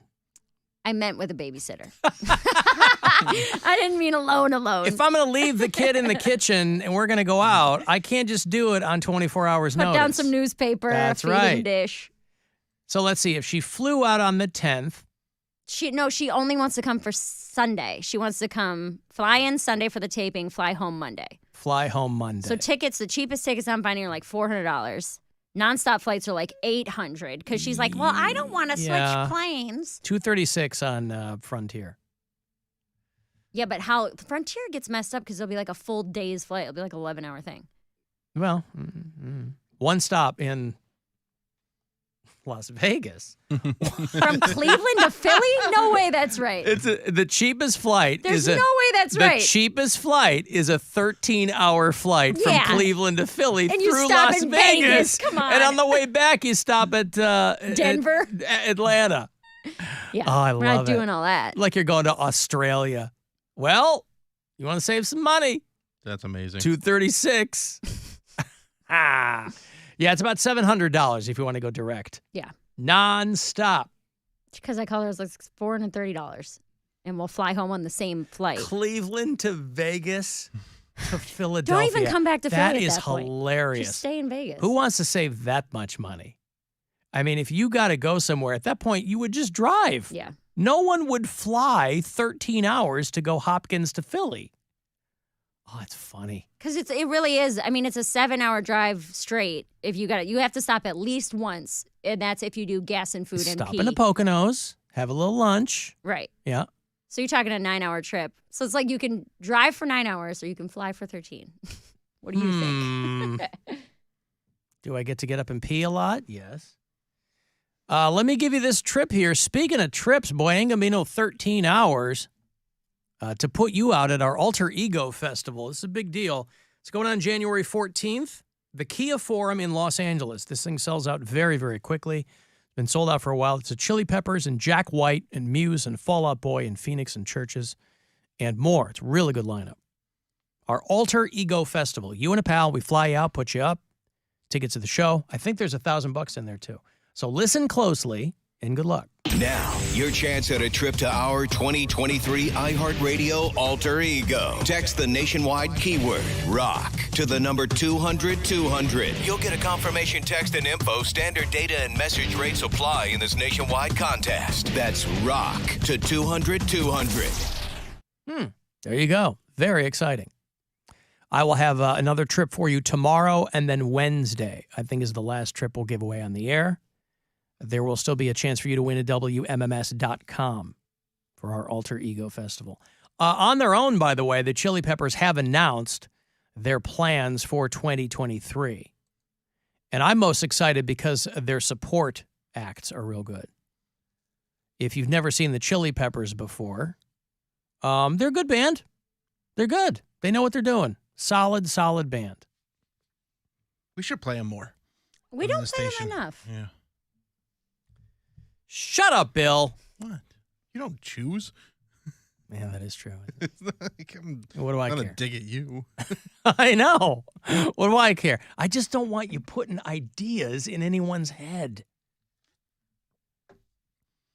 Well, Rob's probably listening to us on the way home. So, Rob, Oh, more Chili Peppers. More. Chili Peppers are going And out. I don't want variety of songs either. No. Just the same song. I want the same two songs that we've always played all the time. Chili Peppers are going on the road with the Strokes. Well, they're rotating. Strokes, that's badass. Yup. Strokes, the Roots, Okay. Iggy Pop, What? the Mars Volta, Yeah. and Thundercat. Don't know. Awesome. You know what Thundercat? Oh, my God. I know the Thundercats. Like, Bass guy, so Flea's all into it. Thundercats. Oh. Yeah. Remember them? I do remember them. So they're only doing... Do you think Panthro was black? I don't know. What was his dad? So Chili Peppers are only doing 10 cities in North America, and they're doing 10 dates overseas in the UK. So they're kind of kicking off their tour with the Alter Ego Festival. That'll be their first gig in a minute. But they'll come to the States in April. So they'll play Vegas, Fargo, North Dakota, because they have the Fargo Dome up there. They don't have they're not playing in Cleveland. So you'd have to go to Syracuse if you want to see the Chili Peppers. Jeez. Yeah. That's the closest they're getting? Syracuse? They're playing Vancouver, Vegas, Fargo, Minneapolis, Syracuse, and then West Coast in Texas. So it depends on how big of a Chili Peppers fan you are. They must be doing a bunch of festivals too. Yeah, probably. That's my guess. Yeah. But a really good mix of openers. A couple shows they're doing with Post Malone. But Strokes, Iggy Pop, that Syracuse show is going to give you who? It's going to give you the Strokes and King Princess. You into King Princess? No, but I just got a text from Rob that said, like Alan said, shut up, Bill. I like that King Princess. My older daughter's into her. Yeah, she's real good. What is it? I don't even know. It's a girl. Her name's Michaela, but her stage name is King Princess. She's a singer and plays instruments and, Oh, yeah, I like her. that's coming back. Singing and playing instruments. I know. Straight out of Brooklyn.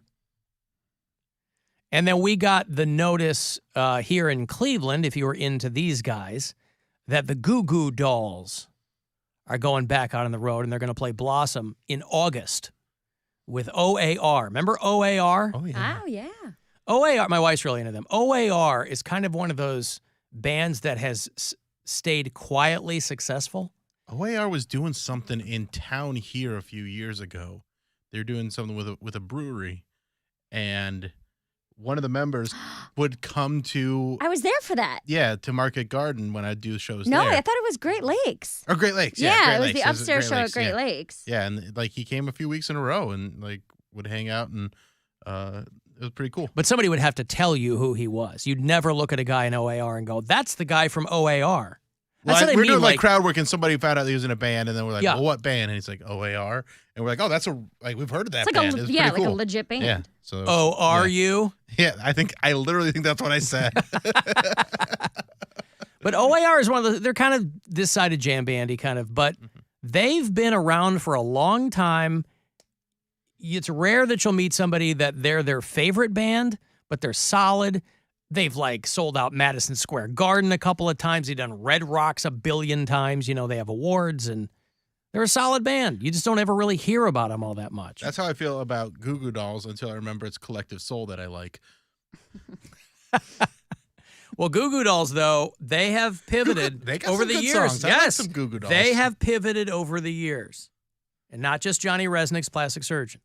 They have pivoted to like this. They have a lot of hits. Oh, tons of hits. Once they figured out that the ballads is where it's at, because they were technically like Goo Goo Dolls were like a metal band when they started out.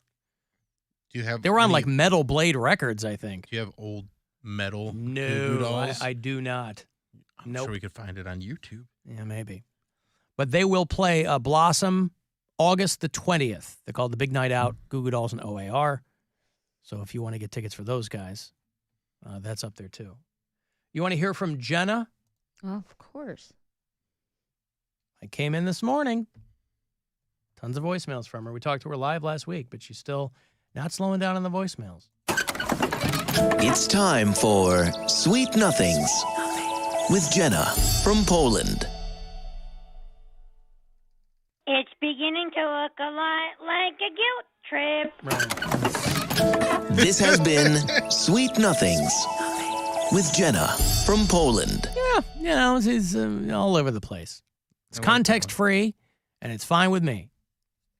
Jenna from Poland, who we she breadcrumbs the information. You really got to drag it out of her sometimes. But she's legally blind, but not blind. But even legally probably takes different forms, I would imagine. I wonder how legally. Is that just driving? I don't know. Isn't legally blind because the only thing that has to do with your eyesight that's in a legal capacity is driving? Driving, probably flying. So the DM, yeah, but you're not flying the plane. I'm sure she's not allowed to be a pilot. But like when you go to the DMV, they go, you're legally blind. Like if you fail, the eye scope test, they go, you're legally blind. But nobody else is telling you that, right? Just them? Like they're all high and mighty. Yeah, they're just identifying as blind when they're not really all the way blind. Yeah. And I think But again, it doesn't sound like she's doing any driving. She's calling nonstop from Poland, Ohio. Nevertheless, I'm curious about that. I can't recall any other area of life where the quality of your vision is called into question. You know, like you won't be going to a ball game. Being a referee. Yeah, but you're not. They'll call you blind when you're a referee, but I just mean like you wouldn't go to a ball game and like they won't sell you a hot dog because of your vision status. Because you're legally blind. Yeah, you're legally blind. You can't eat this hot dog. So if you're, but again, I wonder if there's a spectrum. I'm not familiar of with legal blindness. Hot dog law to really make a statement on that. You follow hot dog law? I don't know. Oh, you much don't about- follow no, hot I don't dog know, law. But, I saw some. Well, I would call the precedent of Armour v. Nathan's into question. You saw what? I saw somebody. It was like a guy made just a TikTok video or something like that, where a guy was making a taco and then he ate it from the top. Yeah, and I was like, "What are you doing?" Hated that. But why does that matter, really? It doesn't, but I Right. feel like it would be messier. Well, It like was corn on the very cob? messy. Was he holding it from both ends and Yeah, went in?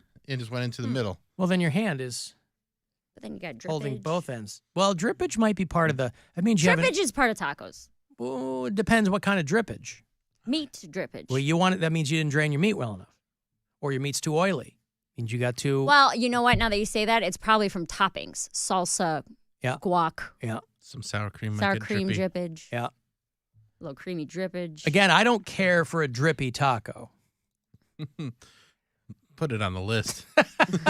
I mean, we had taco night last week. Mission statement. I made tacos, and I don't like a drippy taco. Guac slut. Okay, because our guac slut, and he just had family taco night.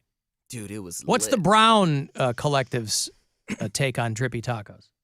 Oh no drippy tacos. Okay, I know you want nothing to do with them, but I mean, like, kind of by and large, We actually, to prevent that, we actually had a bunch of Dorito bags, mini Dorito bags, so we had walking tacos. So there was no drainage or no. I dripping prefer or sitting anything like that. tacos. You know what we do have though is we have those metal things that you put the tacos in. Looks like a yeah, zigzag. the little Yeah. To keep them. But then I feel like when standing all up. this stuff falls into it, then it's harder to eat the. Yeah, there's nothing really. What is the word? Like when the food will fall out the back of it, the toppings, Yeah. the taco. Yeah. Then you gotta like scoop it out of the metal thing. Yeah. So I mean, it's really just I for never show. You're cared- not a restaurant. Why do you need Well, no, that? no, because it stands them up. So when I'm putting stuff in them, I don't have to hold them. Yeah, it's just more easy. for assembly. I never cared Kind of, for I never cared for a crunchy taco just because as soon as you bite into it, the whole thing crumbles. A soft taco, like it has like some. Well, that's why I like the combination of the crunchy and soft. So you have the sturdiness of the soft taco, but you get the crunch. Like a chalupa? Yeah. Yeah. But okay. like the cheesy gordita crunch. I'm a big fan of that. Oh, you just made a mess. It's Poundcake on taco night. I got to take a break. I will have those Cavs tickets for you. Kyrie and the Nets are going to be in town the day after Christmas, the Romo Fijo. So you want to get out of the house for a few minutes and get yourself some Cavs basketball. We'll hook that up after the break. Want to text for anything else? 35192, and we'll be back. It's the Alan Cox Show. Everywhere on our free iHeartRadio app or whatever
I want to get some Cavs tickets the night after Christmas, December 26th. By my math, they're going to play Kyrie and the Brooklyn Nets.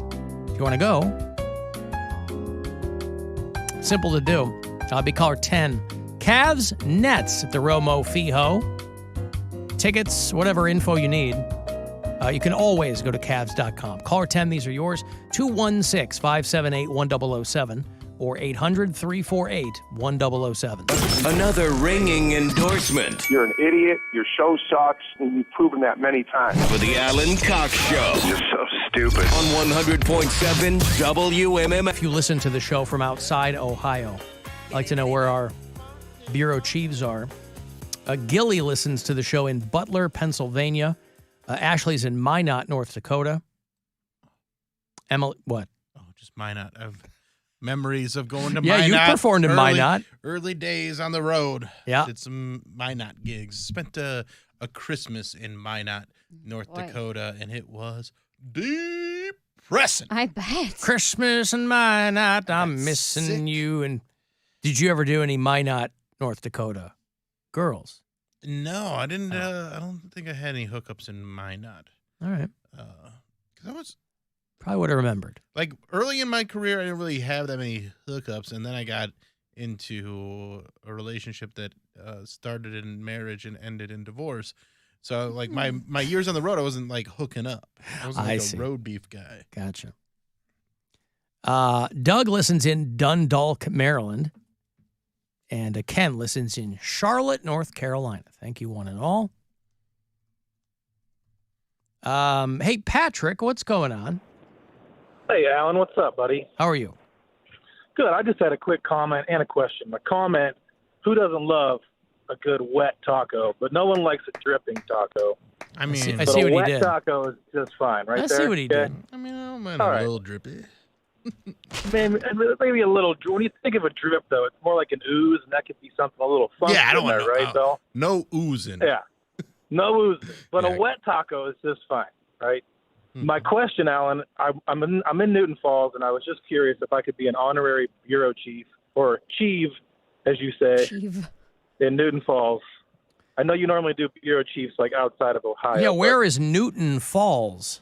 It's about 40 minutes southeast of Cleveland, 45-ish maybe.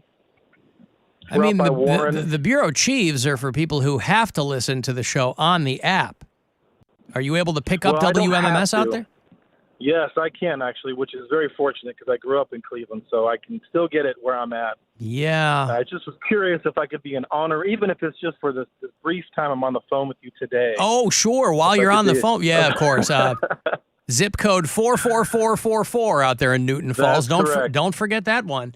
Yes, for the duration of this call, Patrick, you can be my bureau chief in Newton Falls, Ohio.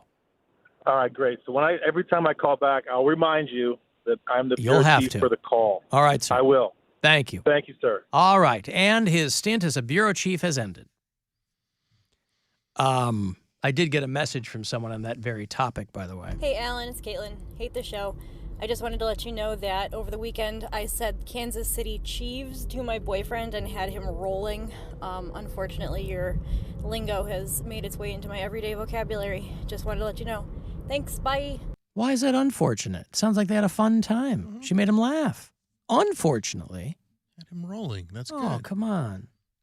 I don't want to leave, as I go through some of our bureau chiefs, I don't want to leave out Megan, who is our bureau chief in Bismarck, North Dakota. I don't know how far Bismarck is from Minot. Really far. Is it? Yeah. Isn't Bismarck the capital? Yes. Okay. Well, it's a huge state. She sent me the information that the town of Bismarck, North Dakota, is being stricken with a strain of horse herpes. Oh, no. So if you're an equestrian or somebody who deals professionally with the equine, they're in Bismarck, North Dakota. Obviously, this is nothing. You know, they always say this is nothing people have to worry about, but they've been saying that every time we get one of these zoonotic viruses, it's something that previously didn't pose a threat to us. I stand corrected. It's only about a 2-hour drive. But that's 2 hours in North Dakota. That's a long drive. Probably a long drive, right?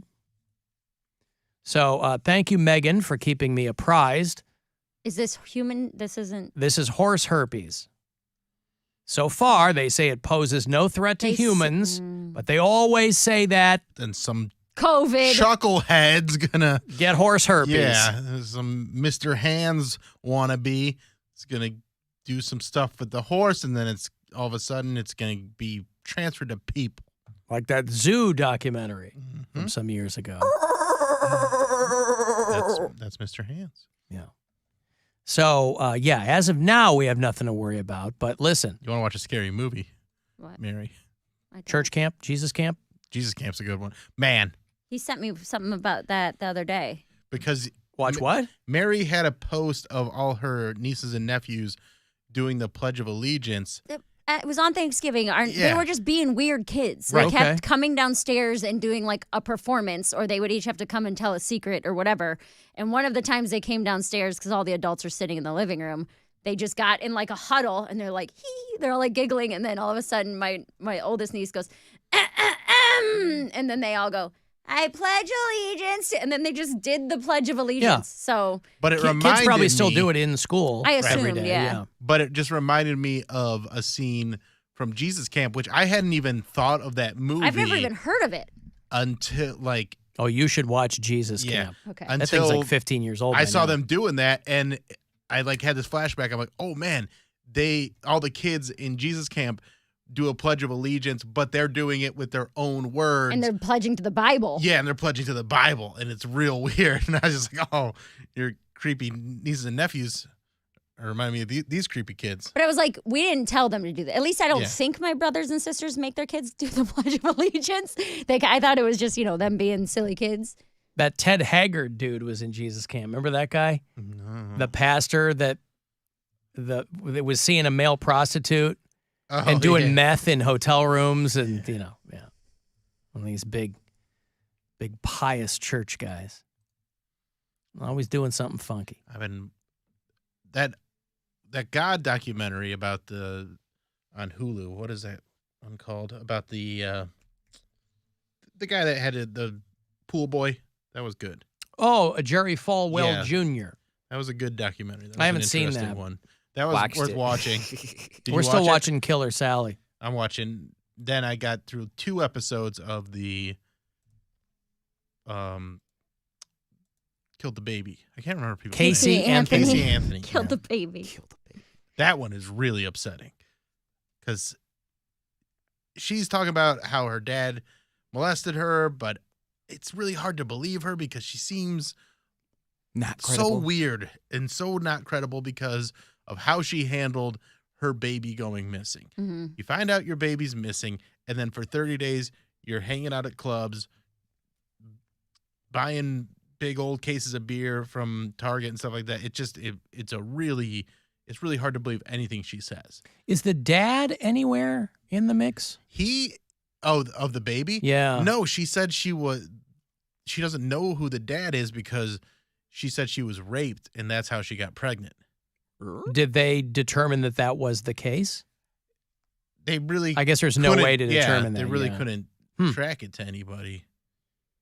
Because you'd think that if the dad was a guy who she was in a relationship with, that he would have come forward. Yeah. A rapist obviously isn't going to come, confess and go, "That's my kid."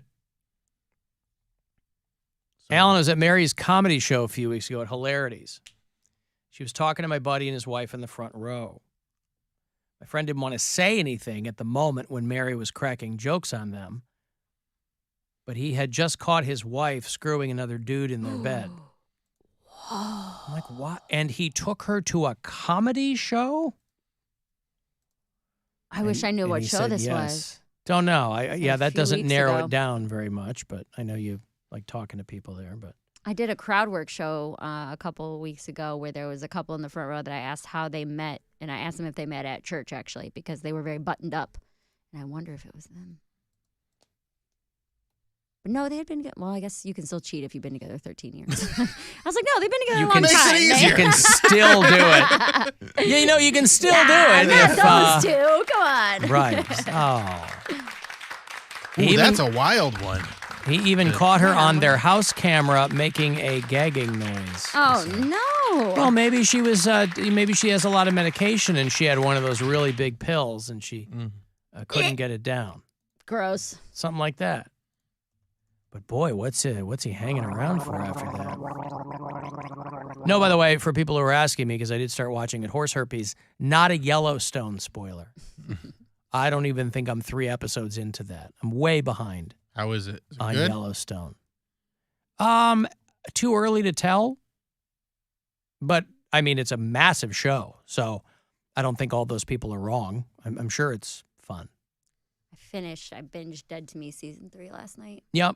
Sobbing. Yeah, it was all Gwen was crying at the end. It was all sobbing. very. Well, Gwen didn't do that. She was kind of quietly crying there. couldn't. But it got very quiet, and I looked over at her, and she was crying, kind of wiping her eyes. I was like, well, that Linda Cardellini is crazy She's hot. so pretty. Like, I'm watching Very it, and I'm like, foxy. she is like, just, her, like, face. I shouldn't even say her. crazy hot. She's just like this very, very pretty. So pretty. Yes. Very just traditionally attractive. Like a normal looking person, Yeah. but very pretty. I have had a rough few weeks with grief, just holidays in general.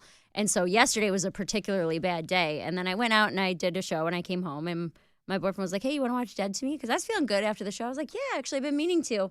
And then it's like every episode I ended up like ugly crying because I'm like, oh my God, this is just like my dad. It's like the first 2 seasons were funny, but they created this storyline where everything had to be wrapped up and none of it's funny. None of it's funny. None of it's funny.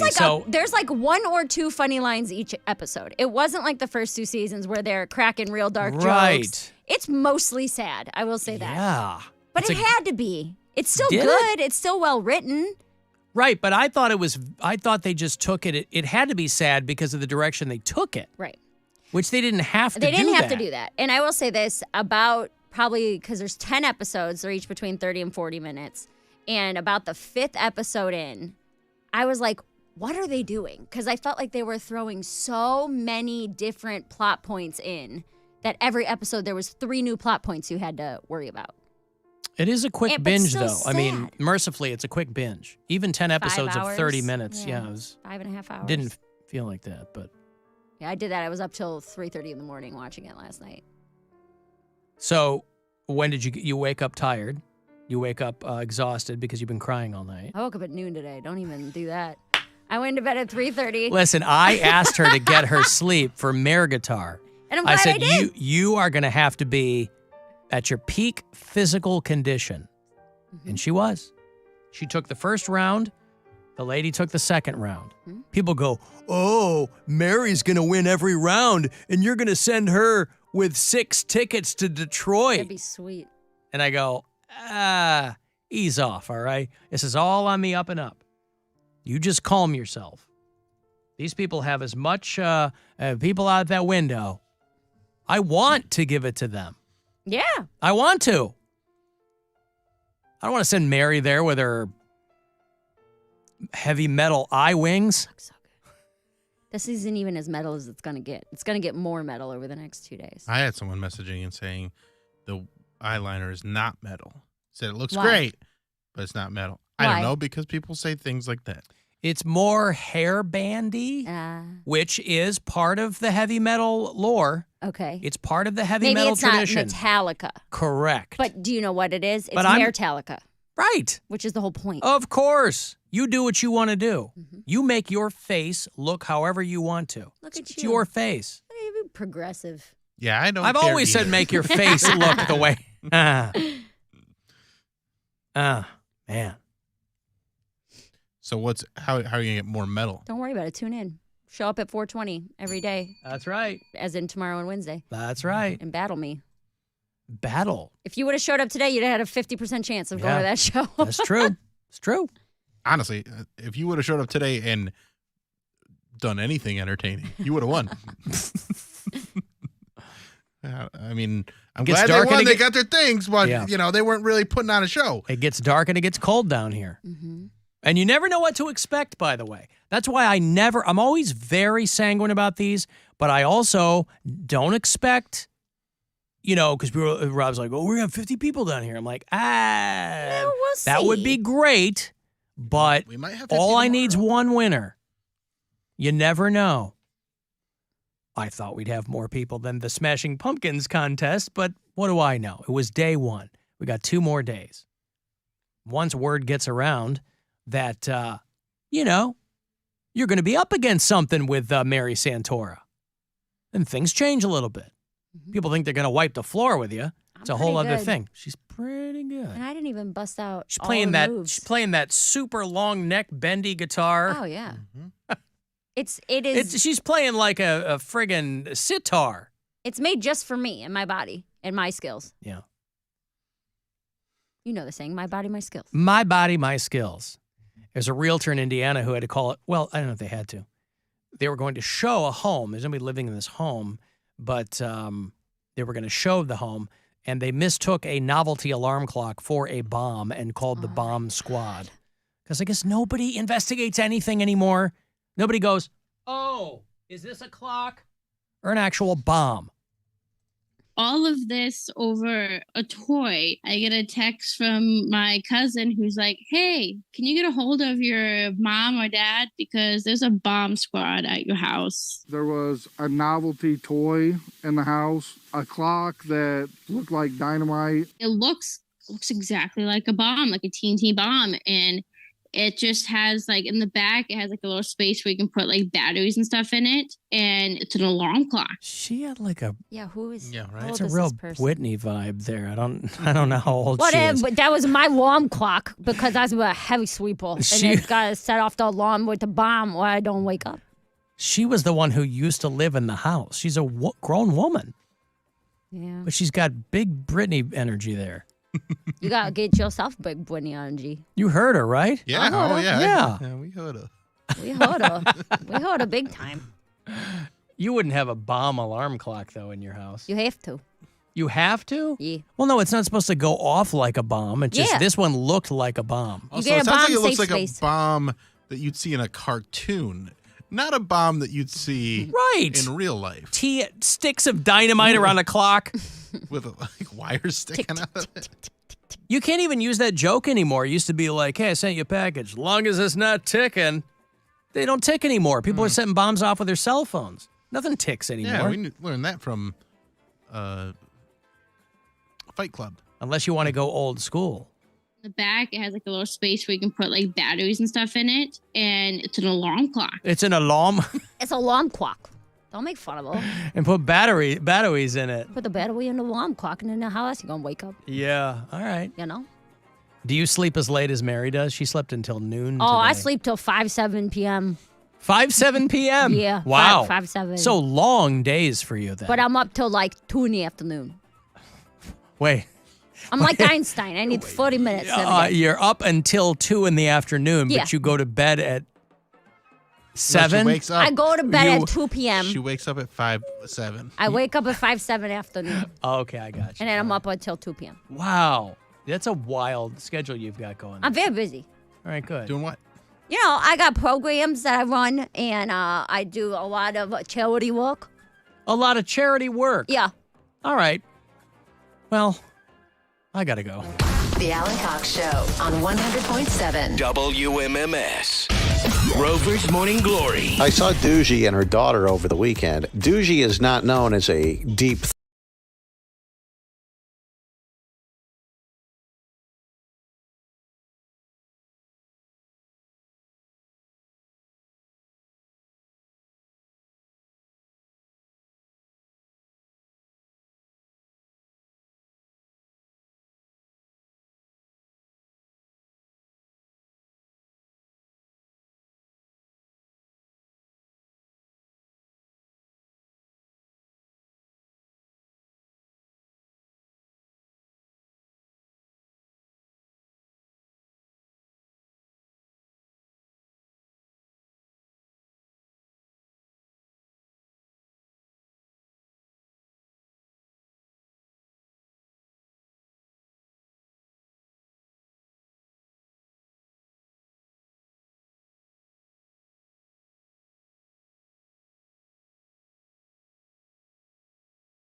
Buzzard. The home of the buzzard. Buzzard.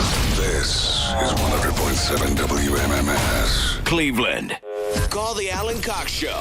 He's dumb and stupid. He's lazy. He can't even pronounce Dua Lipa. At least that's what I've heard. 216-578-1007 or 1-800-348-1007.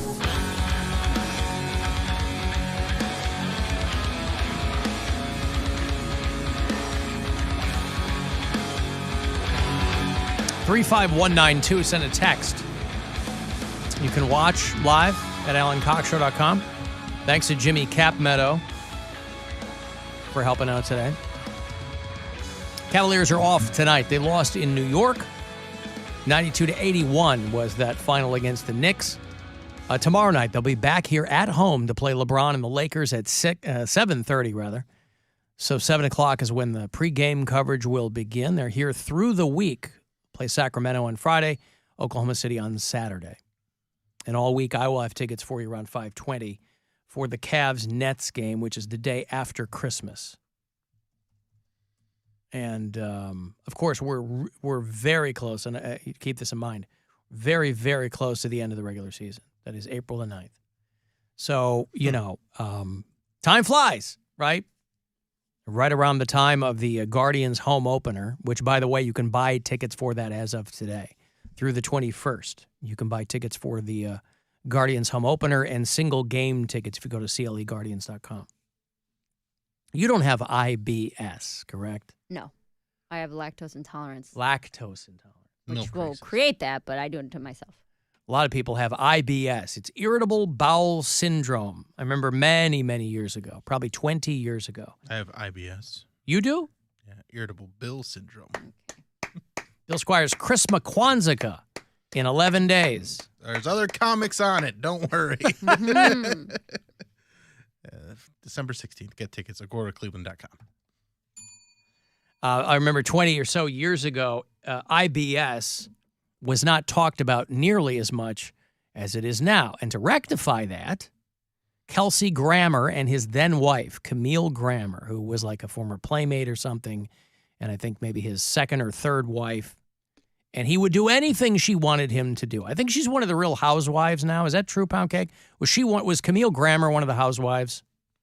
See, I'm not too familiar with the housewives. Okay. I'm not. Mob wives. I think she was. Yeah. I'm not that gay. Like, I'm not that type of. I'm not that type of gay. I'm not a housewife gay. I watch Basketball Wives and Mob Wives, but what is the difference between that kind of gay and a mob/basketball wives kind of gay? Because I watch Basketball Wives and Mob Wives with a snack. Gays who watch like the Real Housewives of whatever city, they watch it with wine. And they watch it with wine, and they spill tea, and they watch it with their girlfriends. That's like an event. Seems like a distinction without a difference. And every gay has their favorite franchise. Like, they're like, oh, I'm a Real Housewife of OC, bitch. I'm a Real Housewives of Atlanta. Potomac all day. Like, do you think that a Mob Wives gay and a Real Housewives of New York gay could ever find love? No, they're two different types of gays. No. At least he knows. At least he knows where he stands. Yeah. Yeah, no, they're two different types of gays. No, like you're not any of the housewives. You like the messier stuff, like Basketball Wives and Mob Wives. It's a lot more ratchet. Once it's on VH1, it's all downhill. Like, Bravo tries to be somewhat sophisticated. Like, there's not. They bicker and have confrontations. Like, they argue. There's not too many fights. Mob Wives and Basketball Wives, those bitches be fighting. They be pulling hair, like tracks be all over the place. That's not a. Oh, so it's a black thing. No, girl. I mean, well, there's nobody on the Real Housewives of whatever city, maybe other than Atlanta, getting tracks pulled out. Well, Mob Wives is all Italian women, right? And that show's not on though anymore, is it? Because Big Ange died. One woman was holding up the Mob Wives franchise. No, that's just like it. Just so happened that she died the last season. Who would have ever thought that a woman whose nickname was Big Ange would have died prematurely?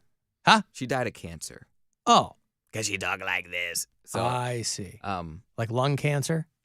I think it was something like that. All right. Never watched the Real Housewives. Well, the only reason I mention it is because about 20 years ago, Camille Grammer was married to Kelsey Grammer. And I think I think she implored him to do something that he was clearly uncomfortable with. I wish I still had it. It might be somewhere in my archives, but there was a national radio PSA that Kelsey Grammer did with his wife because she had something called IBS. And people weren't really that familiar with it. And they needed the star. Nobody knew who Camille Grammer was. They needed the star power of one Kelsey Grammer, who was still in the thick of Frasier, if memory serves. They needed Kelsey Grammer to talk about IBS with his wife. He clearly didn't want to, but he loved his wife, wanted to help her out. So she became the celebrity face of IBS, except that she was still just Kelsey Grammer's wife. So that's kind of, and again, I think she was a playmate or something, but that was like what she was most closely attached with. And so a lot of people suffer from this now. Irritable bowel syndrome. Tossed salad, scrambled eggs. Sounds like regular food to most people, but if you have IBS, it could be a nightmare. A nightmare. Now, there's a gastroenterologist out in L.A. who is forwarding a brand new hypothesis that he's published in the American Journal of Gastroenterology. I know. You've already seen it because you have a subscription. Mine ran out. He says people who have IBS means their body is triggered by their inability to manage gravity. He calls it gravity intolerance, is what gives people IBS. He said our bowels are like, again, I don't know what people are eating. He says our bowels are like a big sack of potatoes that we have to carry around our whole lives.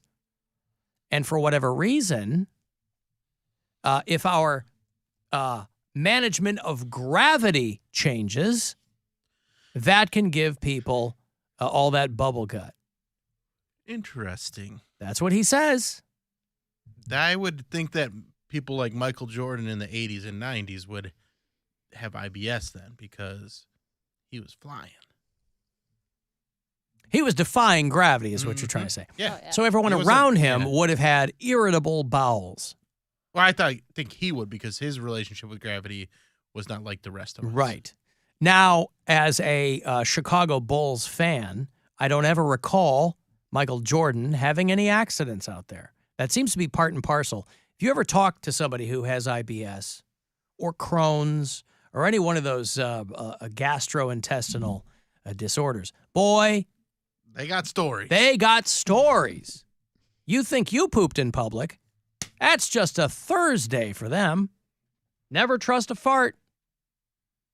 That's the international motto. So this guy says, now, I guess my question would be, how the hell does anybody better manage gravity? You know, it's one thing to determine what might be a problem. It's another thing to figure out what the solution might be. They're like, oh, man, you're upside down again? Like this? Come on. I told you to sell your old Nautilus ankle lock machine. Dude. What are you, Keaton and Batman? So that's this guy's theory. Whether or not it gets any traction in the medical community remains to be seen. What types of things can you do to better manage gravity? That's the question I'm asking. Don't know. Don't wear high heels? Don't jump over puddles? Yep. You weren't in heels when you did that, I was were in you? heeled boots. Not Heeled like skinny boots. little stilettos or anything, but my boots had heels on them. Did your camera get wet? No, I have like a nice padded carrying Mary case for my tripped camera. trying to jump over a puddle. No, We I talked about this obliterated earlier. myself. Yeah, I she completely fell flat out on Yes. Euclid Avenue, trying to save her phone and hold her phone like she was falling into water and didn't Yes, want either of them to arms get up. wet. Yeah. That's right. Like a little kid choking, arms up. Uh-huh. Yeah, no, I have a nice like carrying case for my camera. That's like padded. It I was did going to its say, job. those usually have padding inside. Yeah, it did its job. Okay.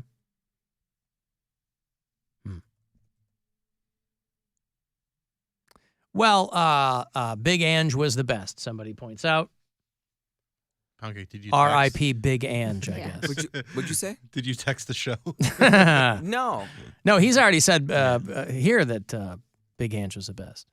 Camille Grammer has been on a few seasons of The Real Housewives of Beverly Hills. Okay. See, they double dip in California. They got Real Housewives of Orange County and then Real Housewives of Beverly Hills. Well, it's different places. Yeah, those are two different areas. But that's just like they have Real Housewives of New Jersey and then Real Housewives of New York. I mean, Two it's totally different places. Those are two different states. just across the bridge though, because they're not like in Trenton or Newark. Newark. No, it's you Newark. tell me. It's Newark. I've only Newark. played the clip 4 billion times. You tell me. They're not in Newark. They're like literally in Newark. in Jersey. Said I would sit in Newark forever. Yeah, but New York and New Jersey are two separate states. Yes, but they're Beverly Hills and Orange County are just two different parts of the greater LA metropolitan area. Because I feel like you have to make it a point to. I guess if you live in New York, you don't have to go to New Jersey if you don't want to. But Jersey people, I feel like you have to go to New York at some point, especially if you're filming a TV show. But all the good restaurants, best kept secret, all the good restaurants are in New Jersey. And I know it makes people in New York crazy because there are plenty of great restaurants in New York, but goddamn, are there Not good that I restaurants? heard of. And I heard their pizza stinks. Yeah. I couldn't find one place in Manhattan that sold Ohio-style pizza. That's right. They were looking at me like it wasn't even a thing. I said, get out of here. Give me with that. Ohio style or give me other pizza. Death. But I'll be upset I'll about take it. death. I'll eat both of them. Yup. Well, yeah, okay. I mean, I don't watch any of those shows. I don't know which ones are still on. It makes me, I don't know. It makes me nervous to see all of these middle-aged women punching each other. They don't do that. That's No, what but I'm like saying. turning over tables and throwing wine glasses, and it's You like, got it. You got it. why can't these ladies just get along? Because isn't like Harry Hamlin's wife on there too? Lisa Rinna's on one of these, and it just seems like, man, It's you boring. can't get along. Because it's just so contrived. It's Yeah, but people lap it up. Boy, Andy Cohen, he built his entire empire on that friggin' franchise. Because you get like these middle-aged women, but they're obviously all very rich, and then the way they put themselves together, like Lisa Rinna, she had like a shell, like her head looked like a shell for like the longest time, and then once she got on this show, she was like, "Oh, I'm gonna be seen by millions of people. I need a new hairstyle," and then she's like unrecognizable now. I think Andy Cohen sold the franchise, which is how he made a lot of money because this is on in other countries. Which is like Real Housewives of Qatar or whatever, you know. Oh, it is. Yeah, that's right. Real Housewives of Dubai. Yep, they do have a real, which I find weird because he's a gay man. So why would he want to promote Dubai? The longest sold running it. the longest running international franchise is the Real Housewives of Cheshire. Worcestershire. Cheshire. The women living in and around Cheshire, England. The Real Housewives of Cheshire is also the Real Housewives of Athens. Wow. And its most successful spinoff. See, Gwen watched this show. Vanderpump Rules was a show she watched. Mm-hmm. It was a bunch of kids, like, you know, They had like a 20-somethings. restaurant or something. Yeah, Lisa Vanderpump is called this Pump. somebody rich's wife, and she had a restaurant. It was a bunch of kids banging each other, and, you know, Gwen watched that. It's in WeHo. And sometimes the people who do the shows, they make public appearances. And I think not too long ago, when it was still Magnolia, they had like the guy come in and do, one of the guys from the show do a DJ set. Because I didn't know who he was, but people know him from that show. Oh, boy. I did a strip club appearance with a girl from the Bad Girls Club. Hey. You did? I remember Do you know which that. one it was? I don't know, a little loud one. I think that's all of them. Yeah. I was going to say, was it Natalie Nunn? I totally would have came to that. He would have came, Bill. He totally would have came. I can't remember who it was, but it was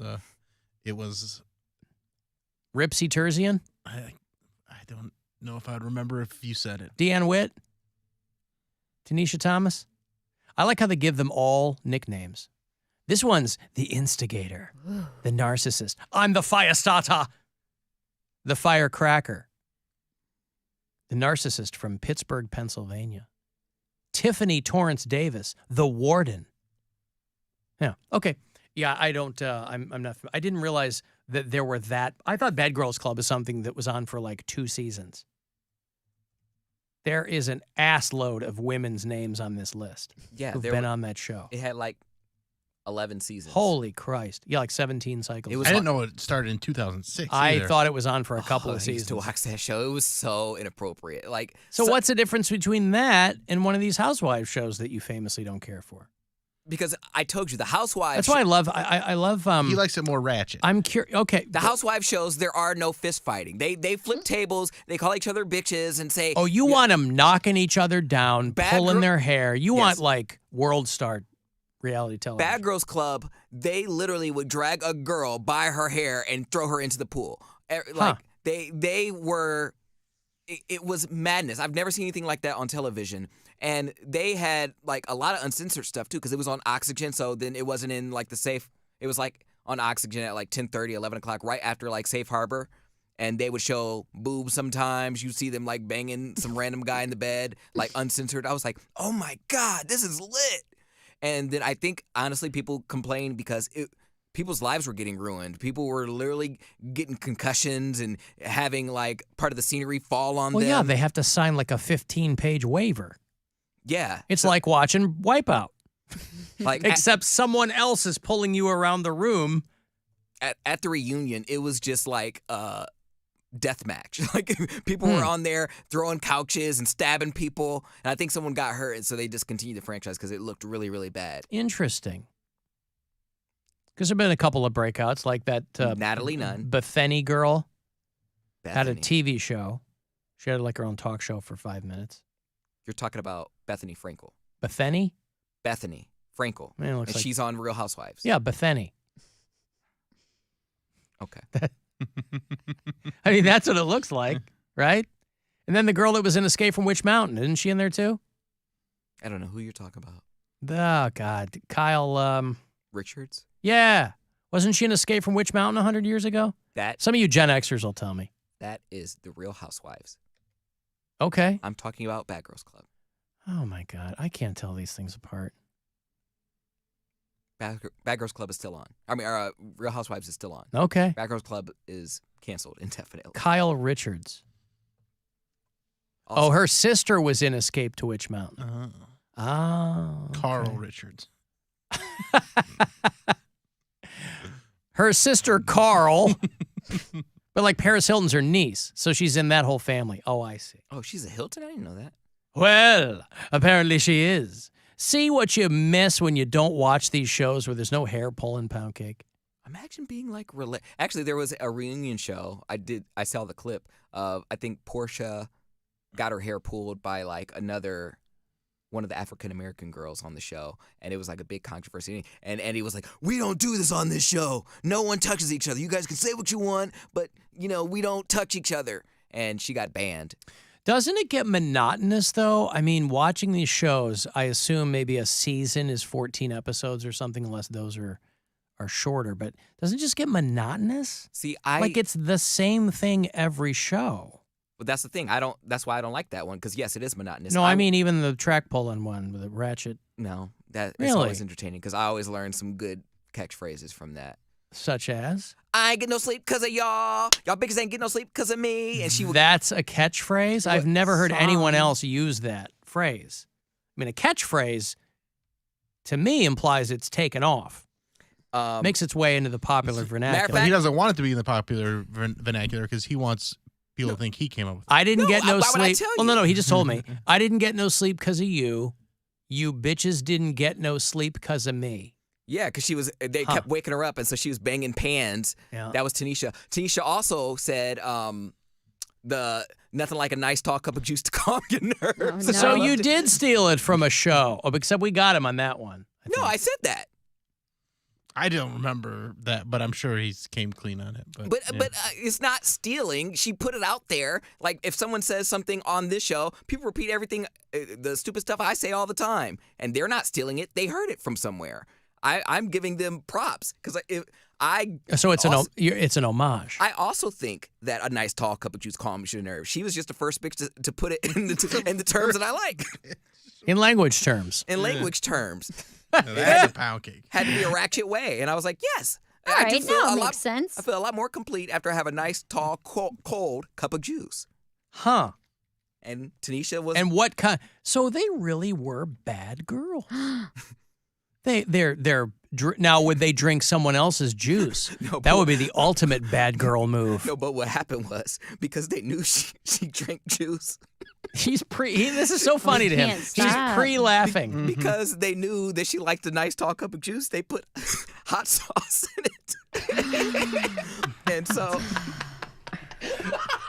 I mean, I put hot sauce in things. I enjoy it a great deal. I love I like sriracha. they put it in her juice, and she was ready to kill everybody. She just ran through the house and was like, "Oh, well, I can't say it, but yeah, it was entertaining. Just look it up, Tanisha Juice on YouTube. Tanisha Juice. Sucking it dry. What if that's her nickname? You know, like Oran Juice Jones? Yeah. Tanisha Juice. It was Tanisha Bad Girls Club Juice. Kyle Richards was in the original Halloween. There you go. Well, maybe I'll have to go back and watch one of these shows because they genuinely sound like bad girls. They're putting hot sauce in people's juice, Bill. I just wanted juice. Yeah. I didn't want it to be spicy. Come on. Oh, I'm going to How am I going to calm my nerves? I'm going to pull. Yeah, by the way, nobody would need their nerves calmed if they weren't constantly fighting and pulling each other's wigs off. That's why she's so nervous. The show? I mean, nobody wants to watch the Good Girls Club. They want to watch the Bad Girls Club. All right. I'm going to take a break. If you want to get the last word in, make it good. Send me a text, 35192. The Corey Roddick Experience. On the way after 6:30 tonight. Cavs are off. And we'll be back. The Alan Cox Show. On our free iHeartRadio app and your favorite smart device.